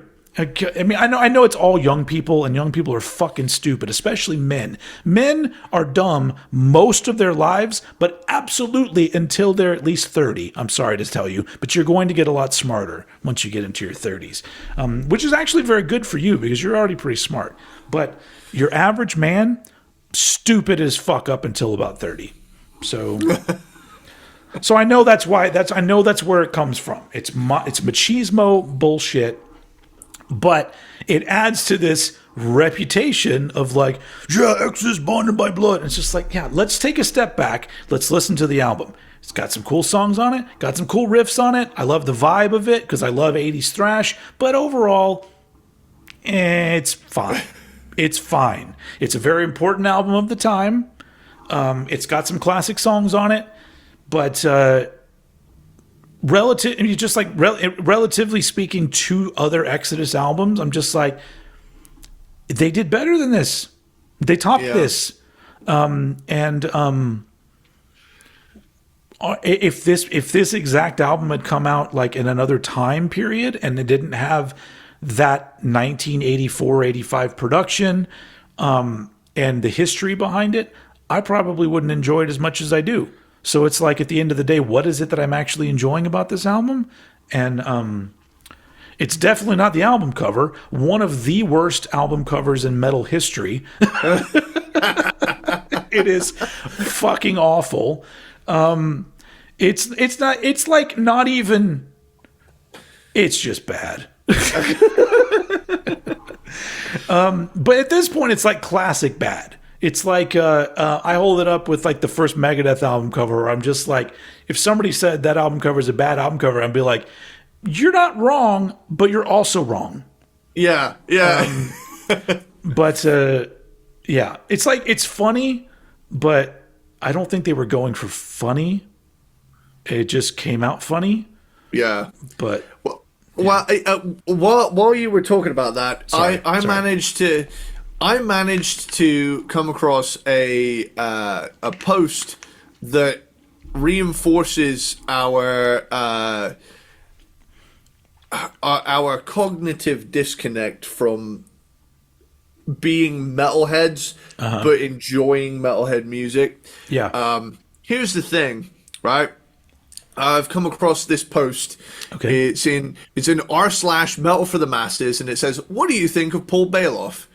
The top comment says, Bailoff was a complete poser and gatekeeper. The entire theme of the most poser thrash album, Bonded by Blood, was about preventing the wrong people from listening to thrash. Bailoff was a narrow-minded elitist who felt it was his responsibility to oversee who was allowed to become a thrash fan. Doesn't that sound kind of Nazi-ish? Wait for it, though. Only joking. He was a legend and a destroyer of posers. Imagine saying something that intelligent and going back on it. And all the comments underneath it are like, "Damn, you had us in the first half. I was ready to kill you, and then you made up for it." And it's like, no, the first half was the part that made sense. was it this next one? LOL, bro, you had my blood boiling with the first part. Why? Then I read the second part, lol. Paul Bailoff was and always will be the true vocalist of Exodus, in my honest opinion. I saw Exodus twice, both times in the 80s. First time when they were on the bill with Venom and Slayer and they played the Hollywood Palladium. The second time was when Exodus opened for Savage Grace at the Country Club. I believe the year was 1985. No offense to the other vocalist of Exodus. They're all great in their own right, but for me, it will always be Paul Bailoff. Yeah. It's like, I mean, but and that's another thing. If you were there back in the day, I could see it. If this was a thing that you were into, I could see that this is an album that they did not top because they immediately switched vocalists who had a very different style. And it's the same thing like the other night, like I posted myself, I was listening to the first Anthrax album, and there are people that are like, "That's the best Anthrax album." I'm like, wow. But I also get it. If that's what you're wanting, they didn't do that again. So if that's where you came in, like, sure. Or if that's what you want out of a metal album, because they did not do that album again. So that would be the best one they did for what you want. So that's it's so fucking fascinating. Do you know what I also think is fascinating about the metal world? Maybe not just the metal world. Maybe this is just music in general. But we live in a world where for years and years and years, it's been a thing where men don't want to get old. So they're constantly like, using like Just for Men on their hair or their beards to get rid of the gray. They don't want to admit that they're older, and so they try to hide. If they start balding, they're going to get a wig or a toupee or whatever. But when it comes to like metal stuff, they're right in line to be like, "I'm an old fuck." And that's the only time. And it's so funny because I could give a shit. But there's always dudes in comment sections that are just like, "Oh, you like that album? Well, you weren't even there." And I'm like, who the fuck cares? Kids these days, you're 23. Yeah, but on top of that, people just, I think they assume that I'm younger than I am, and I was like, I was born in the 70s, motherfucker. But either way, who the fuck cares? I don't understand the mentality of like chiming in and being like, "Oh yeah, well I've had this album since it came out." I'm all like, well, me too, but I don't fucking care. Like, who cares? Like, I will say, I am proud to have a 19 on my birth year. Yes, that's the only thing. Yeah. Like, that's the only thing. You did it the right way. You got in right at the end. I did. You're not that old yet, but no. Anyway, but that kind of ties in with like the attitude towards Bonded by Blood and towards Paul Bailoff, where it is a whole lot of like, I don't know why would somebody be offended that somebody doesn't like Paul Bailoff? Why would somebody's blood be boiling? I'm just like, that's just some random dude that you don't even know, and by all accounts was probably an asshole to other people, even those in the thrash community. And it's like, who cares, dude? So it's if a person is ready to go and beat someone up for the way they're dressed, you go to jail for that. Yeah. That's not chill. But that is another thing that one person brought up in the first part, which when I'm thinking about that first post that you read, Yeah. I think that first part is how they actually felt. They threw that last part in just to be like, oh, never mind, just kind of to be humorous at the end, because they're not wrong. This album and not a whole lot of albums around the time, there was just that's a thing that I don't know if I love it more or hate it more or less than the sort of modern day vague, more mad at something vocal lyrics. Whereas in the 80s, it was all like, we're metal and metal is us and you need to leave metal alone. And I'm just like, can we not write lyrics? That's just embarrassingly shitty. That's why, like, Metallica... I wear leather and you don't! Yeah, like, Metallica abandoned that shit by album 2. And so it's like... and even... So, like, and those are my least favorite Metallica lyrics. They're, like, the ones where it's all, like, the beginning of the fucking album. No life till leather, we're going to kick some ass tonight. Like, those lyrics, I'm just like... I mean, that's... How adorable, but, The craziest thing about those Metallica lyrics is that they wouldn't be out of place on Too Fast for Love. Like, there are elements of Kill 'Em All that would fit right in with the early Motley Crue. Yeah. And no one fucking talks about it. Also, like, also the thing that I don't understand is, like, No Life Till Leather. I'm sorry, we're bringing it back to Metallica. I thought leather was like the glam. I thought that with thrash it was all jeans and t-shirts and stuff, but they're all like leather. And then Bonded by Blood, it's all about bondage. I get it. I get what it is. Bondage by blood. Anyway, I do think that it's very important in this day and age, in the metal world, to knock things off of a pedestal. Bonded by Blood's a great album. Does not need to be on a pedestal. No. Just the same way that if everyone was out there saying, like, the first Slayer album is the best Slayer album ever, I'd be like, no, nah, dog. It's really good. I love that first Slayer album. But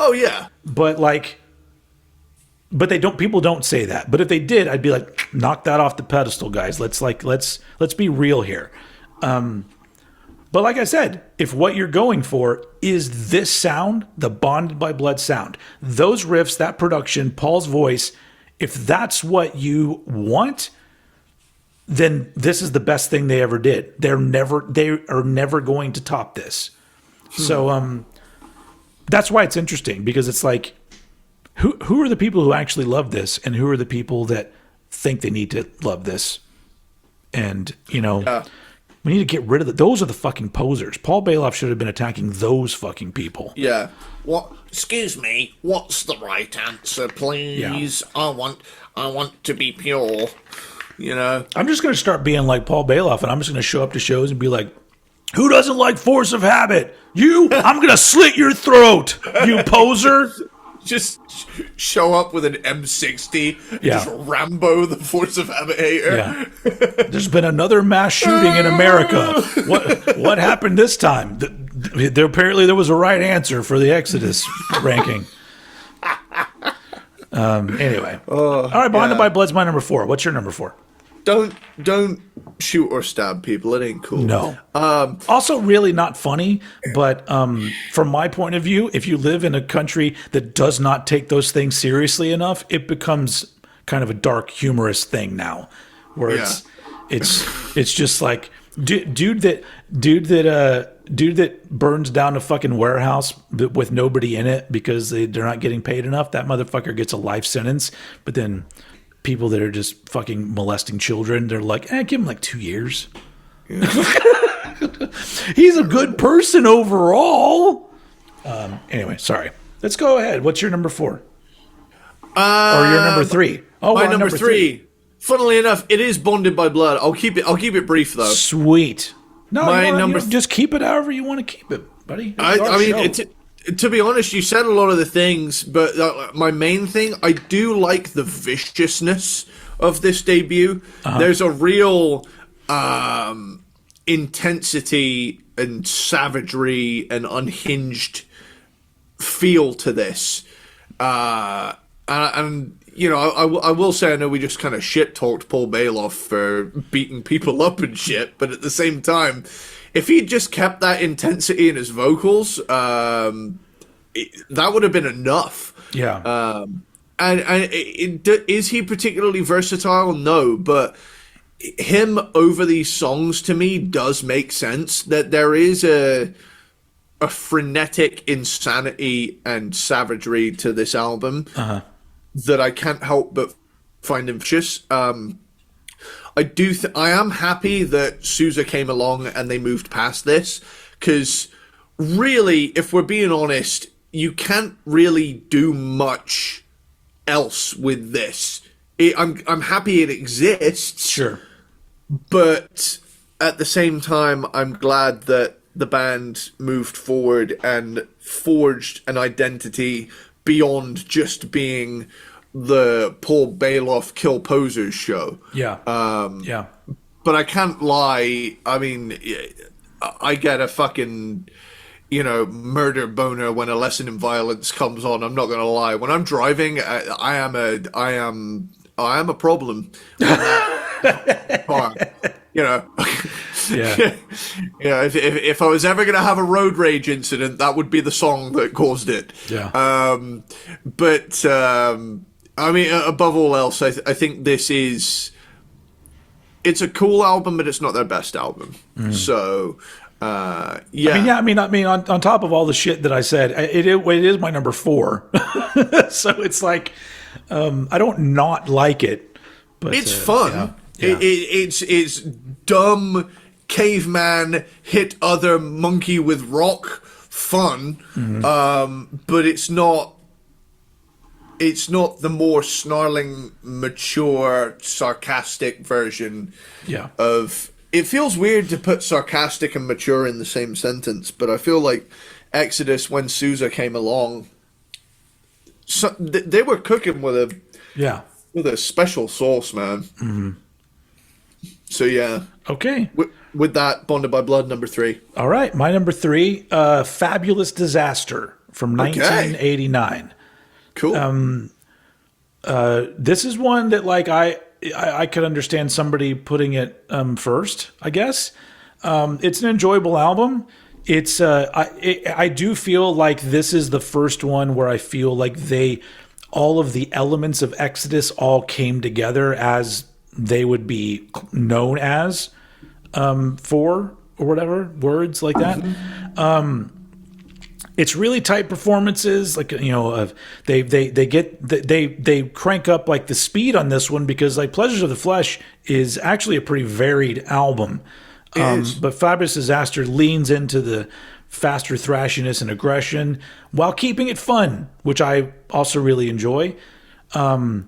Fabulous Disaster is the point where Gary Holt's guitars become the overbearing focal point. Like this is the album where it starts to happen. Not that it's not warranted, because he's great, but and of course this has the Toxic Waltz on it, which I think is probably their most famous song. Oh yeah, an absolute blast. I saw Exodus open for Anthrax several years back with Zetro on vocals. And they were great. That was the I talked about this show. That was the worst. What's the word I'm looking for with the bands going in a particular order? Sequence. It was the worst sequenced show I've ever been to in my life, because it was Exodus, and then Black Label Society, and then Anthrax. Like, give me a fucking break.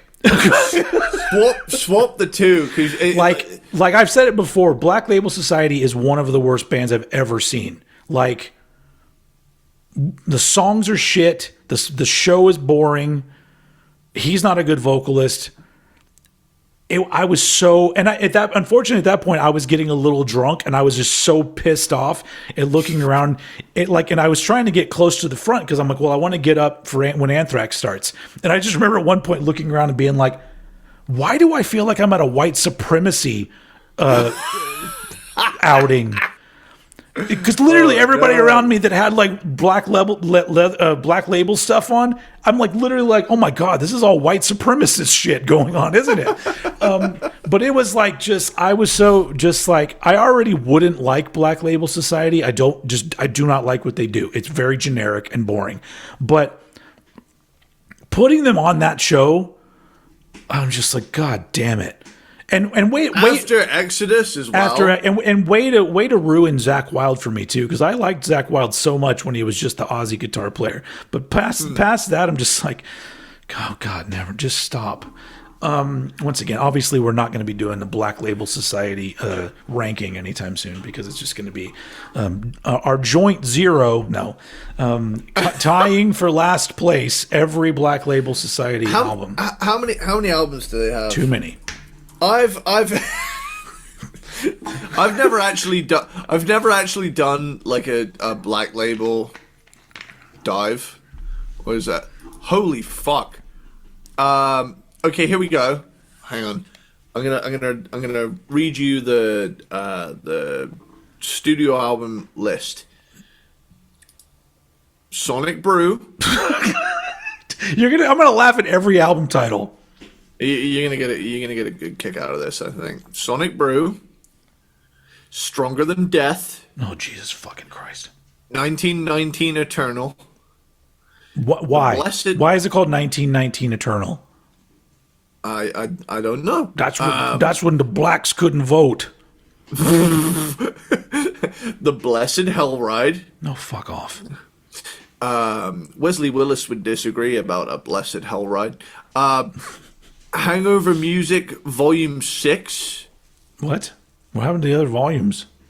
I'm as puzzled as you are, because it's the 5th album here. Mafia. Great. Shot to Hell. Okay.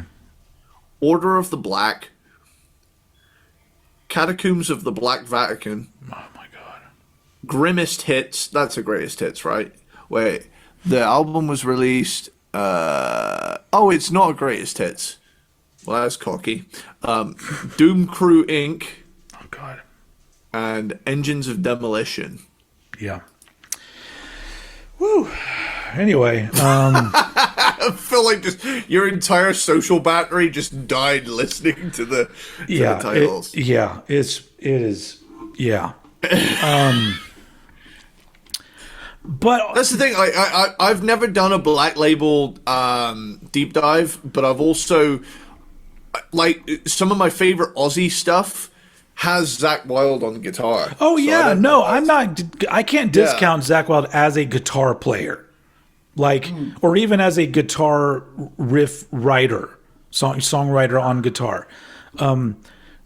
But yeah. The point, this all started because I was saying I saw Exodus. And I just remember when they played, they ended with the Toxic Waltz, and I just remember the whole fucking room just lit up. Everyone was just fucking vibing on it, and it was, it's a classic. It is. But, and Fabulous Disaster, overall as an album, I would consider it a classic, but I would not consider it perfect.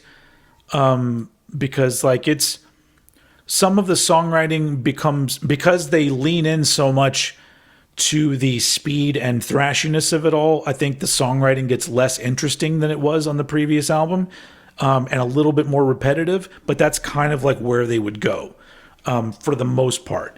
And so Fabulous Disaster isn't like, I don't look at it and go, well, it's a perfect album, but I do go, well, it's a classic of the genre. And yeah. And I like it a lot. And I think the Lowrider cover is fun. So I agree. I don't know what the problem with that one is. But it's it's great. 1989 thrash, it's it's hard to fuck with. You can't go wrong with that. Around 87, 88, 89, thrash. All that whole second half of the 80s thrash metal wise, it's just so much good shit. But I could point out things I don't love about Fabulous Disaster, such as trying to say the title. The album cover is very cool. It's unique. It's like it just, I feel like it sort of sums up the era of thrash metal. And it's I don't know, I love it. I love how it looks. There's something to be said about being able to use a photograph as an album cover and it actually being something enjoyable to look at and not just like dudes on a cover. At this point it's a classic album. But I like my top two have more going for them than that one does. So now it's time for your number two. I'll say that it's my favorite version of the Exodus logo. I think the colors are really cool. Mm-hmm. That like lime green with the light blue outline. Yeah. I think that's really cool. You know, in an era where it was cool to be like, red is our color, you know, because it's like blood. But I'm pleased to announce that my number two is Force of Habit. Okay. I'm so pleased. I'm so pleased with us that Force of Habit got this high. I'm so proud. We're great, aren't we? We're fucking great. Honestly, I found myself during this entire chronological ranking. I found myself thinking, "Am I on the same fucking planet as people?" Because I love this. Like, from the moment Thorn in My Side kicked off to the end, I was like, what is wrong with people? Like, I genuinely, if you'll pardon the pun, the hate for this album is forced. Yes. Mic drop. But is it a bit long? Sure. Yeah. I mean, what album from this era isn't a bit long? Exactly. Are the covers on the strange side? Yeah, but I like that. I don't want a band. I don't want a band in this genre to turn around and go, "Oh, we're gonna cover a Fight Fire with Fire." It's like, you're a thrash band covering a thrash song. Cover a non-thrash song and make it.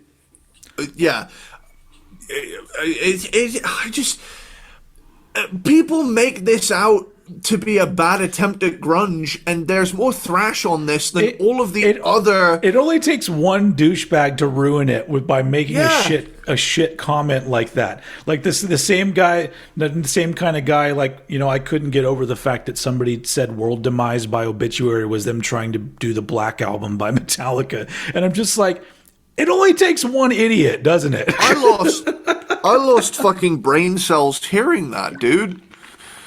Yep, that's a real comment that I've read before. Do you think I'd be entitled to compensation? I would hope so. With that, that is. Imagine telling Obituary they're trying to do an Enter Sandman. Like, this different fucking. Oh my god. It's literally what are they calling that stuff now? Where these days there's that thing. There's it's an over I don't know, people being overly masculine, like acting like masculinity is so important. Like, what is it called? There's a term for that that's going on now. Maxing. I don't know. All I know is that I feel like it's a different version of that, where you're overcompensating by taking something that's unnecessary and not important, and you're leaning into this like. I don't know what it is. It's just, so I think within the metal world, there's a lot of that where you're just like overcompensating by making ridiculous claims or taking like an opinion about something and just fucking running with it. Like it's the most important thing you're supposed to think. And I'm like, that's just weak-mindedness overall. It's not just happening in music. It happens everywhere. It's fucking brain rot. It's terrible. Yep. I love loving a hated album out of spite, but I love this era in metal history so much. I mean, like the groovy riffs, the blend of 90s heft and 80s spaciousness. Yeah. I am proud to defect from the norm when it comes to an album like this. You know, people like to act like this is fucking Lulu, and I know that we aren't straight up Lulu haters over here. We appreciate no, absolutely not. We appreciate what they were going for. Like even if it is like my least favorite project related to that band, at the same time, I'm at least able to appreciate that they were doing something different. But the craziest thing is that no one is giving Megadeth this much shit for Countdown. Nobody's giving Anthrax this much shit for Sound of White Noise. People aren't even giving Testament shit for The Ritual as hard as people go after Force of Habit. Yeah. And I think that in large part is potentially due to the fact that between Force of Habit and Tempo of the Damned, nothing else came out. Well, So I also think that Gary Holt himself has come out and said he doesn't like the album. So that gives even more fuel to these people to be like, well, he says we're supposed to think this way. Yeah, and Gary Holt, I would like you to know you're very wrong. Yeah, you're wrong. This thing's great. I know you made it, but you know, that only goes so far. So I've seen the words like butt rock to describe this album. It's like I've never heard a butt rock band. It's just make music this cool. That's in my current terms in my world. That's blockable stupidity. Where like the way that I conduct myself online is that even if it's not anything that I posted, if I see overt stupidity, I block that person because I'm just like, I don't want you to ever see my content. I don't want to ever see your stupid shit. So it's like I don't even have. It doesn't even. You don't even have to be like a racist or a bigot or a homophobe. You can literally just be an idiot. If you are that level of stupid, and like where you can tell like this person doesn't even want to be smart. That's why I'm just like blocked out of my fucking life forever. And the person that would say that Force of Habit is butt rock, those people are already blocked and out of my life. They're never even going to know this video came out because they've been blocked. Yeah, they don't deserve our words. No, life is too fucking short. Yeah. Now that like every dickhead on the internet gets to get on there and say whatever the fuck they want, I'm like, no, you don't. You know, it's like, you know, there may be like quote unquote freedom of speech, but like you don't. Yeah. You don't get to act like a dumbass and like have me not do anything about it. Yeah. Anyway, you still talking about it's a good thing. It's a good thing we're behind a screen, man, because we'd be too powerful. We would be, yeah. That's my number 2, Force of Habit. Cool. Fuck you, Baltimore! My number if you're 2. dumb enough to buy a car this weekend, shove it up your ugly ass! What the fuck? Have you never seen that? I don't know. What is it? It's like this piss take car dealership commercial. Oh, okay. I have to send it to you. It's so funny. Well, it's got the same energy as like a GTA radio commercial. Okay. It's so funny. It's amazing. But yeah. Well, my number 2 is Pleasures of the Flesh from 1987. First album with Zetro on vocals. For me, this is a classic second album kind of deal where it's a huge improvement over the debut in a lot of different ways. I feel like the songwriting gets more interesting. Zetro's vocals still have that sort of unhinged kind of quality that you got from Paul Bailoff, but he's much more dynamic, and his delivery is much more interesting and suits the songs a lot better, in my opinion. Giving them like, you know, the kind of dynamics they need, especially on this album where it's probably the most varied Exodus album that there is, which is why I like it so much, because you do get thrash on there, but there's different levels to the songwriting on this. It is an album experience. It's not the same kind of song over and over again. I know I brought it up earlier, but I do like the fact that Zetro is able to be melodic with his voice when it's necessary. He's able to do all kinds of different things and still have that attitude that sort of sets him apart from all the other thrash metal vocalists. And Pleasures of the Flesh is still a bit raw and urgent, but a little bit more refined. It's kind of like the band that did Bonded by Blood just got better at doing all the things. And then they got this other singer who has brought something better to the table for me. An absolute progression from their first album. And this is a weird one because this album has 2 album covers technically, because the original one was supposed to be a really bad album cover where it's this cartoonish painting of them in a jungle, and there's like weird masks and stuff, and they're like cooking human things or some shit. I don't know what they're doing, but they opted for just a picture of the dude sitting at a bar with skulls, and I like that. I think it looks cool. Maybe even more so now because this is from 1987 or whatever, and it's now like an artifact of its time. Looking at the dudes and like, oh my god, look at these young 87 thrash metal guys. And I like the cover. I'm glad they didn't officially on the release of the album go with that painted one because it's not good. No, it's not great, is it?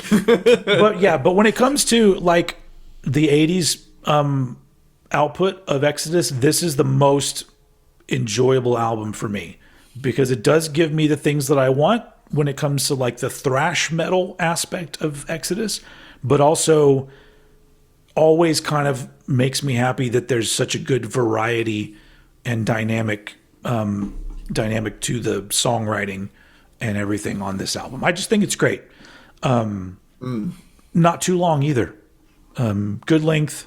It's overall, I think it's the best thing they did in the 80s. It may also be because it's not necessarily as highly regarded. So I almost feel like it, I don't know. It's always kind of a surprising thing every time I listen to the album all the way through. I'm just like, yeah, why don't more people talk about how great of an album this is? And I go, oh, I kind of understand why, because this isn't 100% the Exodus sound, which they would come to on Fabulous Disaster. So I get that, but I still think it's a fantastic album. So that's my number 2, Pleasures of the Flesh, which brings us to your number 1. Cool. My number 1 is Fabulous Disaster. Mm-hmm. And it's kind of a normie take, but I can't lie. There's something to be said for a good late 80s thrash metal album that rides that line of being able to put out absolute rippers, danceable bangers in the form of the Toxic Waltz. I mean, that song alone, they could have put that song out like on its own and it would be amazing, let alone the other 8. Yeah. And I love when a band has fun with it and covers an unconventional track. Lowrider. I like the Lowrider cover, and I don't care what people say. I think if you can't see the quality in having fun with what you do, if you were in Exodus's shoes, you would have fun with it. And that's the thing, that for the most part, there was an element of fun to most thrash bands. Like the only one that immediately comes to mind that never seemed to have any fun was Slayer. They never had any fun. Yeah. Everybody else, though, there was an odd cover song, or there was something about them that was a little more not so fucking serious. So it's weird to think that we should expect Exodus to be that way, and I'm like, well, no, why? It's like when I see people retcon this album as pizza thrash, and it's like that wasn't a fucking thing until the internet. Yeah. Like it's like going back in time and saying, fucking, Sweet Leaf is just generic doom metal. It's like, yeah. I mean, unfortunately, you have to. Yeah, it gets really. It's a slippery slope when you're bringing in the experiences and perspectives of much younger people, to where not only that, younger people born more recently even than you, where a lot of it, the idea. So think about this real quick. In the 90s,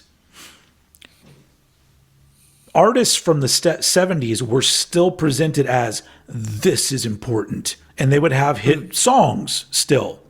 Nowadays, there is no, that's not how things are looked at. You don't constantly have older artists from way back in the day putting out stuff that's being held up on a pedestal like this. You're supposed to respect what they've done. I know in some aspects there is, but I think to a lot of younger people, it's much more of in fashion to just hate everything that's older.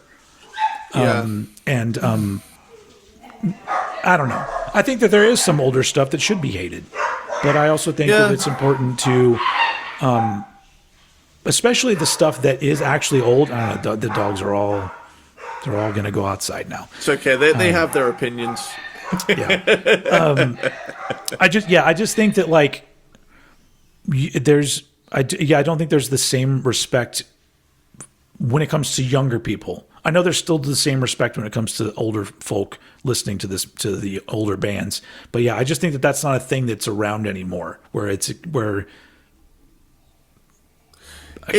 we don't teach the kids the importance of the music that came before.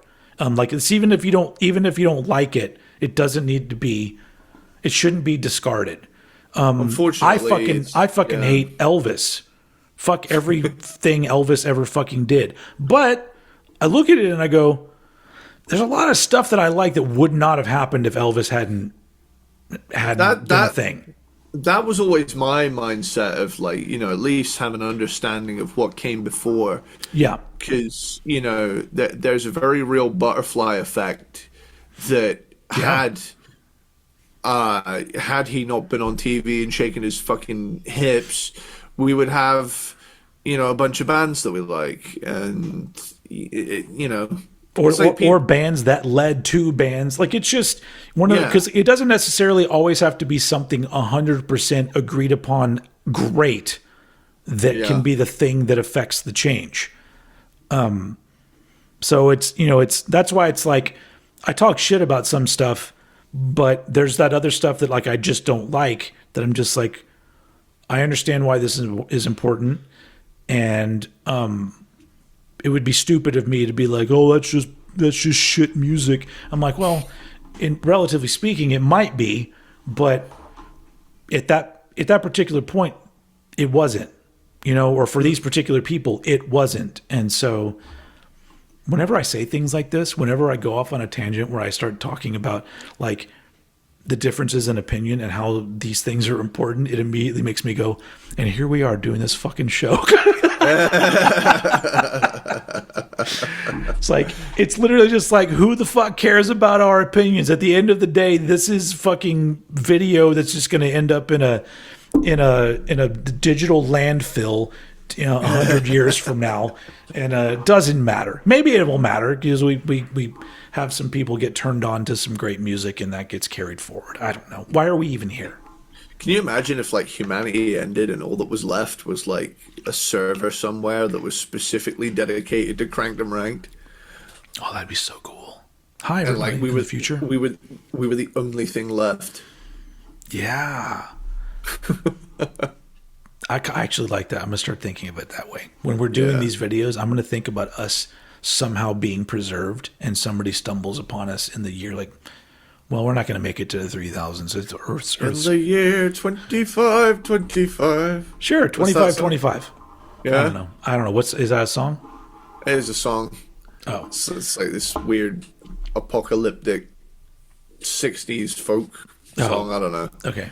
Yeah. Anyway, you're still on your number one? I honestly, all I've got is great songwriting, great production, not afraid to have fun with it, toxic fucking waltz. Boom. Whole package, baby. Everything great about late 80s thrash can be found here. Yeah, it's a great one. It's the full package. Yeah, I don't disagree, but for me, my number one is Force of Habit from 1992. I'm so happy about this. And initially, this was not going to be my number one because, like, I knew all of these albums.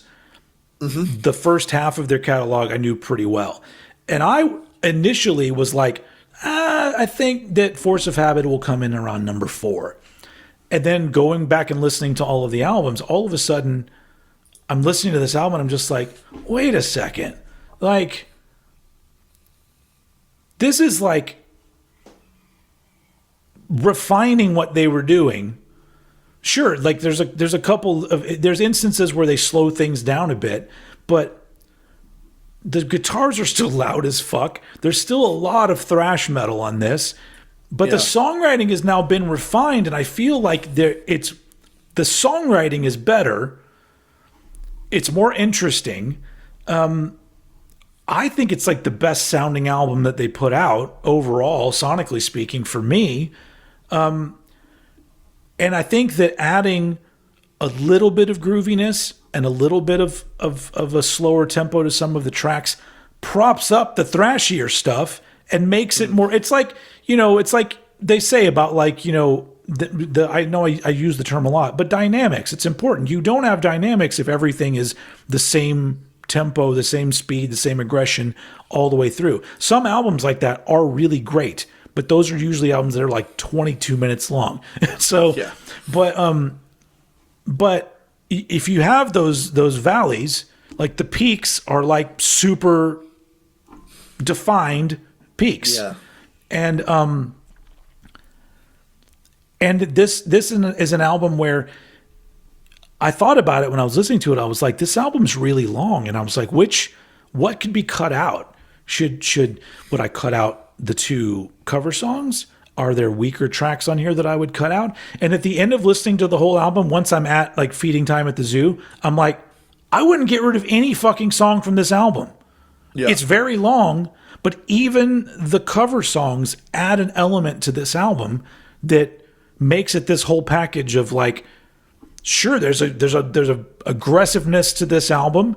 There's a progression in the songwriting and some of the styles of music, but there's also this sort of like, well, we're taking these cover songs that you may not have expected us to do. I think one's Elvis Costello and one is Rolling Stones, but they put their spin on them, and it's everything about this album is enjoyable. And at the end of it, I was just like, just taking a step back, and I was just like, this is the best thing that they did. I mean, I almost feel like it's not even an opinion. Like, it's just like, I'm listening to it, I'm just like, you're right. It's baffling to me that anybody doesn't like this album. I can understand it not being somebody's number 1 or number 2, maybe, but it for me, it's the best thing because it is just, as an album, as a whole. I honestly, I am even a fan of the artwork, which is very different from all the other artwork they did. This does fit into that category of, is this just a fucking huge mess of shit and couldn't a child have put this together? But I always liked the fact that it's got, like, I don't know, there's something about this. It's like I guess it's like a modern art thing. I don't know, some modern art is bullshit. But I look at it and I'm like, however they came up with this particular, whoever did the artwork, I don't know who it is, but it has enough going for it where I go, this is pleasing to look at, but also a complete mess at the same time. And I really enjoy that. But I feel like it goes with the album well. Yeah, I just think that they absolutely nailed it with this album because it's doing the things that I like, where it's not the same shit over and over again. But there's the same thing I said with Pleasure of the Flesh. It's got enough of the thrashiness that I want from Exodus with some different shit, and it's done very well. So that's why like my number one and my number two are these two albums, because I just feel like as an album, most enjoyable. Really the only flaw of this album is it's just too long, but I don't know what songs I would remove because I like all of them. So and I'll go on record. You made this comment earlier, but I know everybody who watches this stuff a lot knows, but I have never liked a hated album out of spite. It just so happens that usually the things that quote unquote fans hate when a band does are usually things that I like. I'm just wired that way. And it doesn't mean that I don't think other albums are better. In this particular case, I think Force of Habit is the best one that they did. In other cases, I could look at albums and go, I know we keep bringing up Metallica, but it's thrash metal. I will never be able to argue with anybody that's like Master of Puppets is the best that they did. They never topped that before or after. I can look at that and go, I can't argue with that at all because it is way better than most of the shit that they did, whilst me still being a huge fan of everything that they did. But in certain cases, there are just those albums that for some reason they get rolled into this. It was a knee-jerk reaction that rolls into a groupthink mentality, and everybody just runs with it. And to add fuel to the fire, which I think isn't there a song called "Fuel to the Fire" in this album? Adding fuel to the fire is Gary Holt saying he doesn't like this album, so it gives fans even more of a reason to be like, well, fuck it, Gary doesn't even like it. I'm like, yeah, but I mean, Gary has a right to say that, but it doesn't mean he's right in his own brain. But I'm hoping that the attitude towards this album will change. They're about to reissue it on vinyl. I've pre-ordered it. I'm very excited to finally get it on vinyl. And when that happens, sometimes it causes people to like take a different look at things because now a lot of us are able to like, hey, you know what? We're not listening to 30 seconds of a song on Spotify. We are putting the fucking record on and sitting there and listening to the album. And sometimes that's what you need to be like, you know what? We were like harsh on this album. Yeah, it's like a lot of things. A lot of bands are getting a bigger respect. I think I said this on another episode, but like I did a post where I was talking. I held up like albums that people hate or hated that I love, and I held up Roots by Sepultura, and all these people are like, nobody's ever hated Roots, and I'm like, where the fuck were you for the last 30 years of existence? Because like people have been shitty about that album since it came out. It's less people now, but I'm just like, isn't it funny how hindsight is 2020 and they're all like, well, no, nobody hated it because we know now that it's good. And I'm just like, people still hate it now. People still make shitty comments about even Chaos AD. And so, but I am happy that albums like this are starting to get, people are coming around and being like, yeah, it was dumb that we hated on that. And I'm like, yeah, thank you. It's dumb. We should be reserving our hate for Black Label Society and other bands like that. Anyway.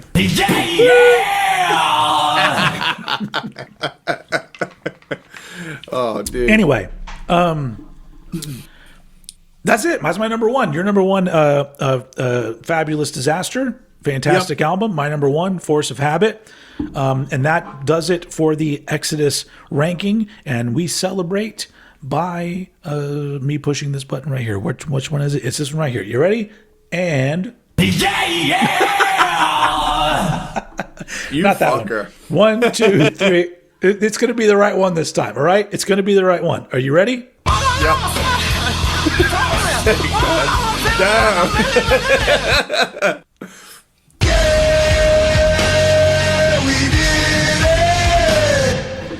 Damn. Hey. All right, we did it, guys.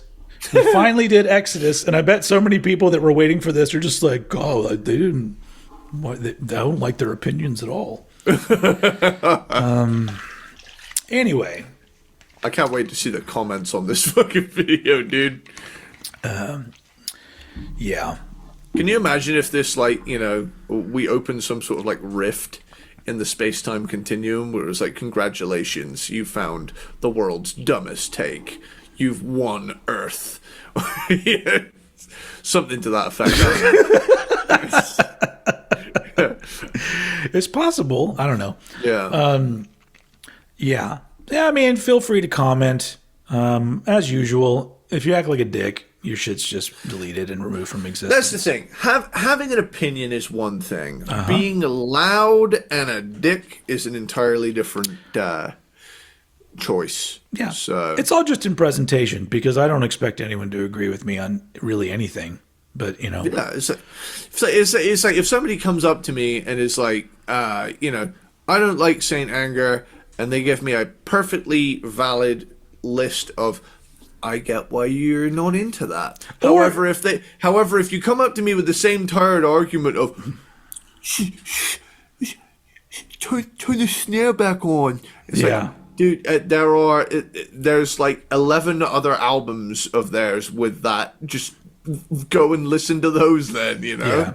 No, but I was going to say, just the fact that the person says, I don't like Saint Anger, like the way that that's stated, I'm like, cool. Thank you for phrasing it that way, because it is just you. I mean, maybe other people too, but like, you're wrong if you like it. You're doing life wrong. Yeah, you're not. We can't like everything. Imagine how expensive that would be if we all liked everything. Jesus you are Christ. living incorrectly. So yeah, so there's nothing wrong. There's nothing wrong with opinions. It's just they're like assholes. We all got them. Yeah, and they all stink. Some of us have butthole hands. Yeah, like the Goliath album art. Yeah, that's gonna be real inconvenient. Fucking wiping your hand all the time, Jesus. Yeah, how do you ever get clean hands that way? You look at his butthole hand; he's got teeth, so I guess it works maybe like a garbage disposal where it like kind of turns it up on the way out, so it's like super easy to get rid of. Yeah, I'm sure. Yeah, I hope that they go forward with the butthole hand guy on future album covers, so we can really get maybe. I wanted to know his backstory. Like what? We need lore. What planet is he from, where they have butthole hands? He's planet butthole hand. Is he from Uranus? Hey! Which I think I've learned that's the wrong way to say the name of that planet. I think it's pronounced Uranus. Yeah, that's what the government wants you to think. Yeah, it's an inside job. Yeah, they want you to say Uranus and not Uranus. But even Uranus sounds too much like urine. Uranus. Shroud of Uranus. Uranus. We're in your walls, Ben. I'm in you. Nightmare. What was that? Wasn't that a Peter Frampton album? It's called "I'm in You." I'm in you. I'm in you. Yeah, Peter Frampton. I'm in you. Such a. Oh my God. Yeah, real album title. I'm in you. I'm in you. Dude, with the album cover as well, yes. That's like, yeah, come on, I'm in you. I'm in you. I don't care. It doesn't matter what you think. I'm in you. I'm in you. All right. Well, thanks for having us in you for this episode of Cranked and Ranked. I think it's been a little bit of a longer one, but this is a band that deserves our time and your time. And thank you for being here to the Peanut Butter Platypuses, the Aluminium Squirrels, the Belvedere Ball Sitters, the Christmas Dogs, and the Syrpenises. You're all very special to us, and we love you. And we'll be back next time. I don't remember what the topic is for next time, but it's going to be good, whatever it is. Don't know. But hell yeah. Also, we are in the process of putting together the next Grave Circuit album. It is closing in. If you haven't heard our debut yet, you can look in the video description. If you're listening to this on the podcast, you can go to Bandcamp and look up Grave Circuit on Bandcamp, and it's free. Just go download it for free. But yeah, So we'll be back next time with another episode and more of this bullshit. Just us fucking running our mouths for anywhere from an hour and a half to 3 hours. And luckily, some of you guys really like it. So thank you for being here. And as usual, I'm losing my voice. This is a good time for us to stop. As usual, I'm going to throw it over to Eddie Sparxx to take us out. Later, dude! I Short think that's how he would say that. Short and sweet, yeah. Yeah. How do I stop? Dude, I can't stop thinking about I'm in you.